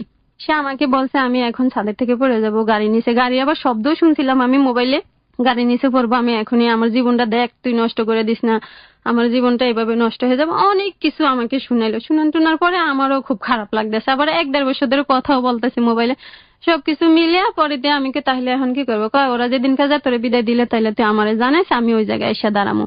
পরবর্তীতে আমি ফার্ম, ওরা যখন বিদায় হয়ে গেছে যাইতেছে, তখন আমি আমারও বিদায় দিয়ে দিছে, আমার 22,000 টাকা দিয়ে তারপরে ওরা আমাকে বিদায় করে দিছে। কারা? মানে যে খালাম্মাদের বাসায় আমি কাজ করি, ওরা আপনাকে একবারে পে করেছে 22,000 টাকা? জি একবারে। আমি 1 বছর 2-3 মাস হয়েছে কাজ করছি, আবার ঈদের বোনাস টোনাস সবকিছু মিলে মানে 22,000 টাকা দিয়ে আমার একবারে বিদায় করে দিছে। তারপরে এখন আমি ওর লগে সিটি কলেজ আছে না ভাইয়া, এই সিটি কলেজের সামনে এর লাগে প্রথম আমার দেখা হয়। তো আমি বলছি যে আমার এরকম জামা কাপড়, আমি এই যে আমার হাতে একটা ট্রলি ব্যাগ আছে, আমি এখানে দাঁড়িয়ে রয়েছি। প্রথম দেখা হয় মানে আপনারই বাসার সিকিউরিটি, সে তার সঙ্গে প্রথম দেখা হবে কিভাবে? হ্যাঁ ভাই, আমি কখনো ওকে দেখিনি সরাসরি সামনে। সে আপনাকে দেখেছে, সে পরিচয় দেয়নি যে আপনি? না ভাইয়া, কখনই পরিচয় দেয়নি। সে বলতো যে আমি ওষুধ কোম্পানিতে চাকরি করি। আচ্ছা আচ্ছা, পরবর্তীতে যখন দেখা সাক্ষাৎ হলো তখন কি আপনি বুঝতে পেরেছেন যে আপনার বাসার সিকিউরিটি? না, এটাকে আমি কখনো গেটেও দেখিনি। ও যখন নাকি নামতো তখন নাকি বলে গেট থেকে সরে যেত, 2 জন করে তো ডিউটি পড়তো, ও আস্তে সরে যেত। পরবর্তীতে এরকম বলছে, তুমি বাজারে যাইতে তোমার খালাম্মার লাগে, তখন আমি তোমার পিছ পিছ বাজারে গিয়ে তোমার পিছে দাঁড়াইতাম, কিন্তু তুমি কইতে পারতা না। তারপরে এই সে বলতো আপনার সঙ্গে ফোনে সম্পর্ক হয়েছে? জি, ফোনে সম্পর্ক হয়েছে। ও আপনাকে দেখেছে, আপনি দেখেননি? আমি দেখিনি ওকে কখনই। পরে দেখা হয়েছে ওর মুখের দিকে তাকে, তো আমি পুরো অবাক। ভাই একটু গায়ে গায়ে খেত লাগে, আমার কাছে কেমন জানি একটু ভালো লাগলো না। ভালো না লাগার পরে এখন আমি কি করবো, পরে বলে যে চলো, না একটা রিক্সা ভাড়া করলো। রিক্সা ভাড়া করে আমি বলতেছি যে কই যাবো, পরে দিয়ে বলে ফার্ম গেট চলো। ফার্ম গেট আমার দুই সম্পর্কের একটা খালা আছে, আগে যেখানে বাসা ভাড়া করে থাকতাম ওই ম্যানেজার বেডি, ওনাকে খালা খালা ডাকতাম। ওনাদের সঙ্গে তখন সম্পর্ক একটু ভালো ছিল। ওই বাসায় আসছে, ওই বাসায় এসে কয় তুমি এখানে আপাতত থাকো, আমি একটা বাসা ভাড়া নিয়ে তোমাকে নিয়ে যাবো, তুমি 2টা দিন এনে একটু কষ্ট করো। তখন আমি ওইখানে গেলাম, ওরা আমার দেখে জিজ্ঞাসা করলো কি ব্যাপার, কই থেকে আইসে। এসে আমি ওদেরকে বললাম এরকম এরকম একটা ছেলে আমার এরকম পছন্দ করে, আমি তো বাড়ির থেকে আসলাম, এখন ছেলেটাকে খালাম্মা আপনি দেখে দেখে আমাকে কি করবেন, ছেলেটা বিয়ে করতেছে, আপনার তাহলে একটু কথাবার্তি বলেন। তখন ওরা ডাকছে, ওরা ডাকে কথা বলতে লইছিল, কিন্তু যখন শুনছে যে মানে গার্ডিয়ান যদি পরবর্তীতে টাকা টুকা চায়, তখন এরা এটাতে রাজি নাই। তোরা নিজেরাই করে এলা, নিজেরা করে এলা বলতে এখন কি করবো। পরে কই বাসা খুঁজতেছে, বাসাও পায় না।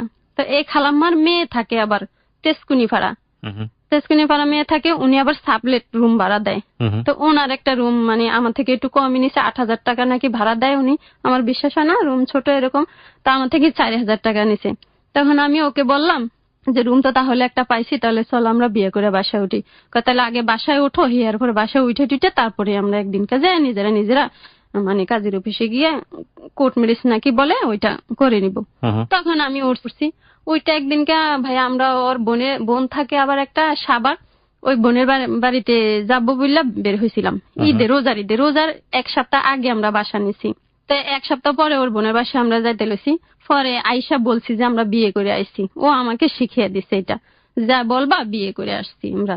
তখন আমরা আইসে এদেরকে বলছি যে আমরা আজকে বিয়ে করে আইছি, কিন্তু আসলে তা না। আর ওর বোনের বাড়িতে গিয়ে ওর বোনেরা হয়তো ও বলছে যে এরকম মেয়েটা এই মেয়ে সেটা, কিন্তু ওর বোনের মেয়েগুলা আছে না, ওগুলা আমারে কি বলবে, পরে বলে যে এটা খালামণি, তোমার আব্বুরে বলবা যে এটা খালামণি।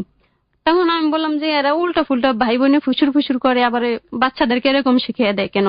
যাই হোক ওইখান থেকে আসছি, আসার পরে বলছি যে সবাইকে আমাদের বিয়ে হয়ে গেছে। তো ভাই এইভাবে আজ পর্যন্ত আসি। বিয়ে 3 মাস পরে রোজার ঈদে, তো 2.5 মাস পরে কোরবানি ঈদ হয়। কোরবানি ঈদে ও আমাকে বাড়িতে নিয়ে যাওয়ার কথা ছিল।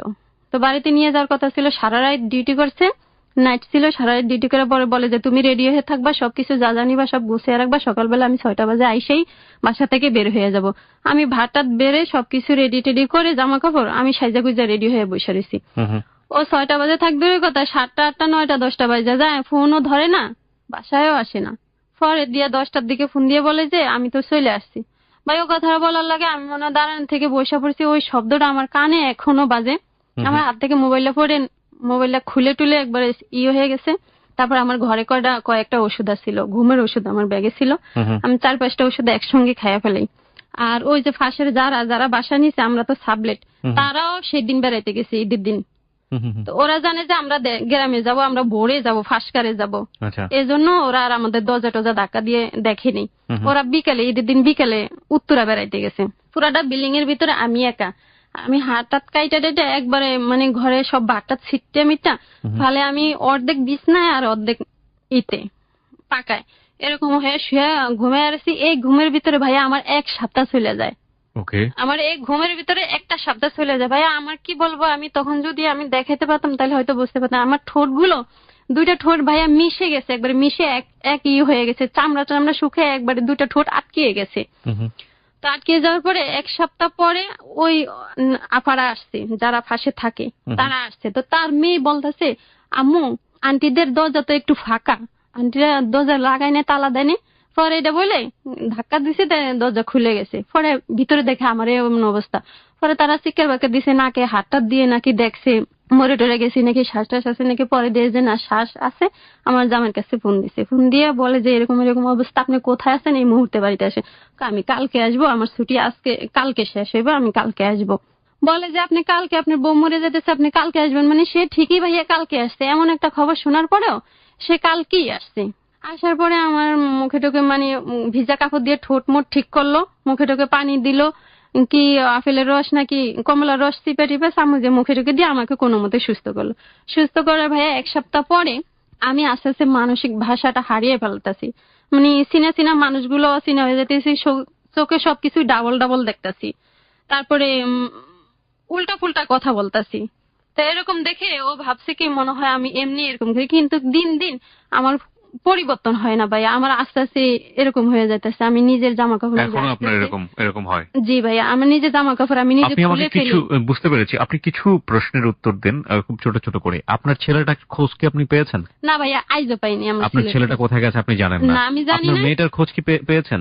ছেলেটার খোঁজ পাইছি ফোনের মাধ্যমে আমার ভাইদের কাছ থেকে, কিন্তু মেয়ের খোঁজ পাইনি। আমি ওনার কাছে কয়েকবার ফোন দিয়ে জানতে চাইছিলাম, উনি বলতেছে মেয়ে বলতেছে আমার মা খারাপ, আমার মা রাস্তার এই সেই, ওনার সঙ্গে আমি কথা বলবো না, উনি আমার মানা। তা না, আমি কই কি আচ্ছা যাই বলুক আমি ওর মুখে শুনতে চাই, তারপরে না হয়। ও কথাই তো বলতে চায় না। মেয়ে কোথায় থাকে এখন? মেয়ে ওনার সঙ্গে থাকে, একরামের সঙ্গে থাকে। আপনার প্রথম হাজবেন্ডের সঙ্গে থাকে না? যেই বয়স্ক যে হাজবেন্ড তার সঙ্গে থাকে? হ্যাঁ, উনি ওনার এক ওয়াইফের কাছে নিয়ে রাখছে মেয়েটাকে। জি। তারপরে ছেলেটা কোথায় আছে? আর ছেলেটা নাকি রাস্তাঘাটে এভাবে থাকতে থাকতে একটা আশ্রম কেন্দ্র নাকি সন্ধান পাইছে, ওইখানে থাকতো। তো ওইখানে নাকি জানুয়ারির থেকেও আবার বন্ধ হয়ে গেছে। বন্ধ হয়ে যাওয়ার পরে এখন নাকি রাস্তায় ঠেলা গাড়ি ঠেলে, আর কোথায় কোথায় থাকে এরকম সিঁড়ি নিচে নিচে থাকে, ঠেলা গাড়ি ঠেলে, আর ওইটা দিয়ে যা পায় ঠেলা গাড়ির পিছন দিয়ে ঠেলে, আর 100-150 টাকা যা দেয় 50 টাকা ওইভাবে। প্রথম হাজবেন্ডের কি অবস্থা? তার আর কোনো খোঁজ খবর পাননি? দ্বিতীয় হাজবেন্ড যে বয়স্ক লোকটা ছিল, ফোন নাম্বার আছে মেয়েটার জন্য, আমি ফোন নাম্বারটা সেভ করে রেখে দিছি যে কখনো যদি মেয়েটার খোঁজ টোজ পাই তাহলে, এজন্য নাম্বারটা আমি রেখে দিছি। ওনাকে আপনি একবারের জন্য জিজ্ঞেস করেছিলেন যে আপনি এতগুলো বিয়ে কেন করেছেন? সে বলে এটা এক সময় করেছিলাম, আর আমার যাকে চোখে ভালো লাগছে সেটা আমি জোর করে নিছি, টাকা পয়সা দিয়ে হইলে টাকা পয়সা দিয়ে নিছি, আর কিছুটা আমি বিপদে করেছি, কিছুটা অসহায় ছিল এরকম করেছি, তবে অতগুলা না। সে বলে 20-30টার মতো। আর ওনার ওয়াইফ বলছে যে আমাকে 51টার মতো, আমাকে নিয়ে 52টা। আপনার বাবা তো মারা গিয়েছে, মার সঙ্গে যোগাযোগ আছে? আপাতত নাই, ছিল মাঝখান দিয়ে, আপাতত নাই। আমার মাকে কেন যেন আমার ভালো লাগে না, এজন্য আমার মাও আবার, আমার বাবা মারা যাওয়ার পরে তাও আমার মা একটু পাগল পাগল টাইপের হয়ে গেছে। মানে সবসময় সে আমাকে খালি অন্য নজরে দেখে। আপনার পরিবারের কোন সদস্যের সাথে আপনার এখন যোগাযোগ আছে? আমার একটা ভাইয়ের সঙ্গে শুধু আমার যোগাযোগ আছে। ছোট না বড়? আমার বড়। আমার ছোট শুধু আমার একটা বোন। আপনার যে হাজবেন্ড তার শ্বশুর বাড়িতে যাওয়া হয়েছে কখনো? মানে তার বাবা? ভাইয়া, সে আমাকে ভাইয়া সব সময় কারোর সঙ্গে, ওর ফ্যামিলির কারোর সঙ্গে আমাকে পরিচয় করে না। এমনকি ও কথা বলা ধরলে আমার মুখটা অফ রাখে যে কোনো শব্দ করবি না, বাড়িতে কথা বলতেছি বোনটা, আমাকে বাড়িতে নিয়েও যাইতেছে না। কতদিন যাবত বিয়ে করেছেন? এই তো ভাইয়া 2013 সালের জুন মাসের 29 তারিখে বাসা নিছি। বিয়ে তো এই পর্যন্ত হয়নি। আপনি প্রথম হাজবেন্ডকেও তো ডিভোর্স দেননি, আর ওটা যে ধরনের বিয়ে হয়েছিল সেখানে ডিভোর্স আমি ঠিক জানি না।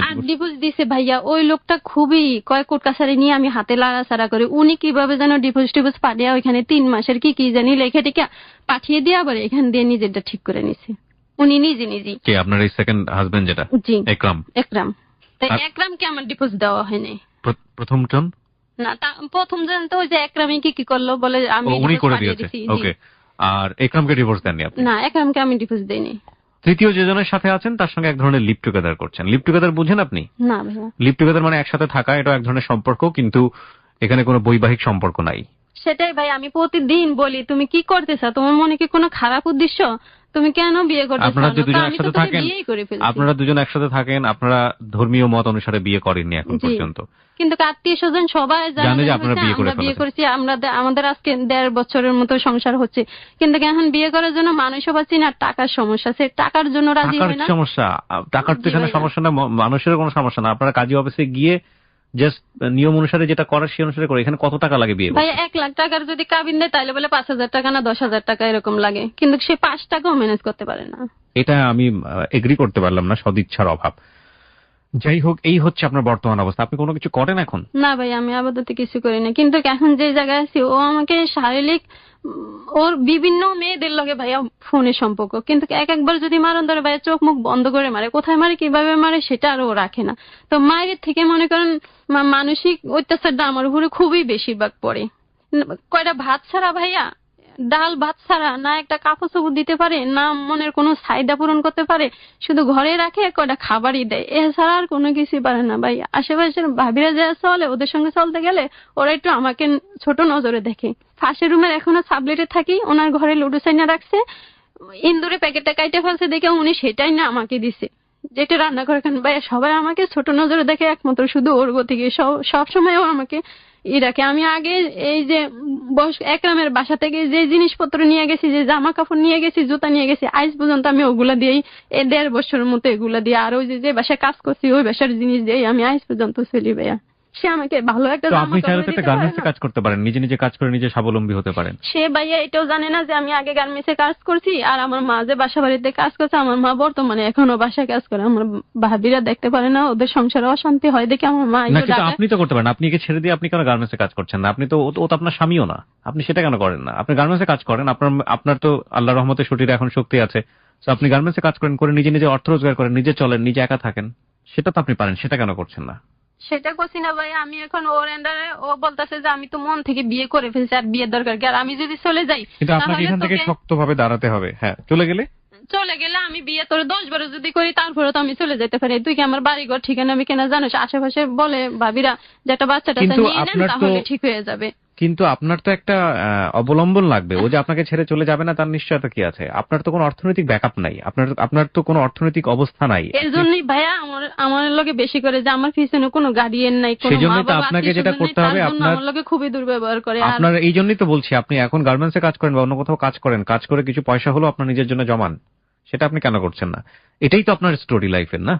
আর আগে যে বিয়ে টিয়ে হয়েছে ভাই, এগুলো নিয়ে প্রতিটা মুহূর্তে উঠতে বসতেই খোঁড়া দেয়।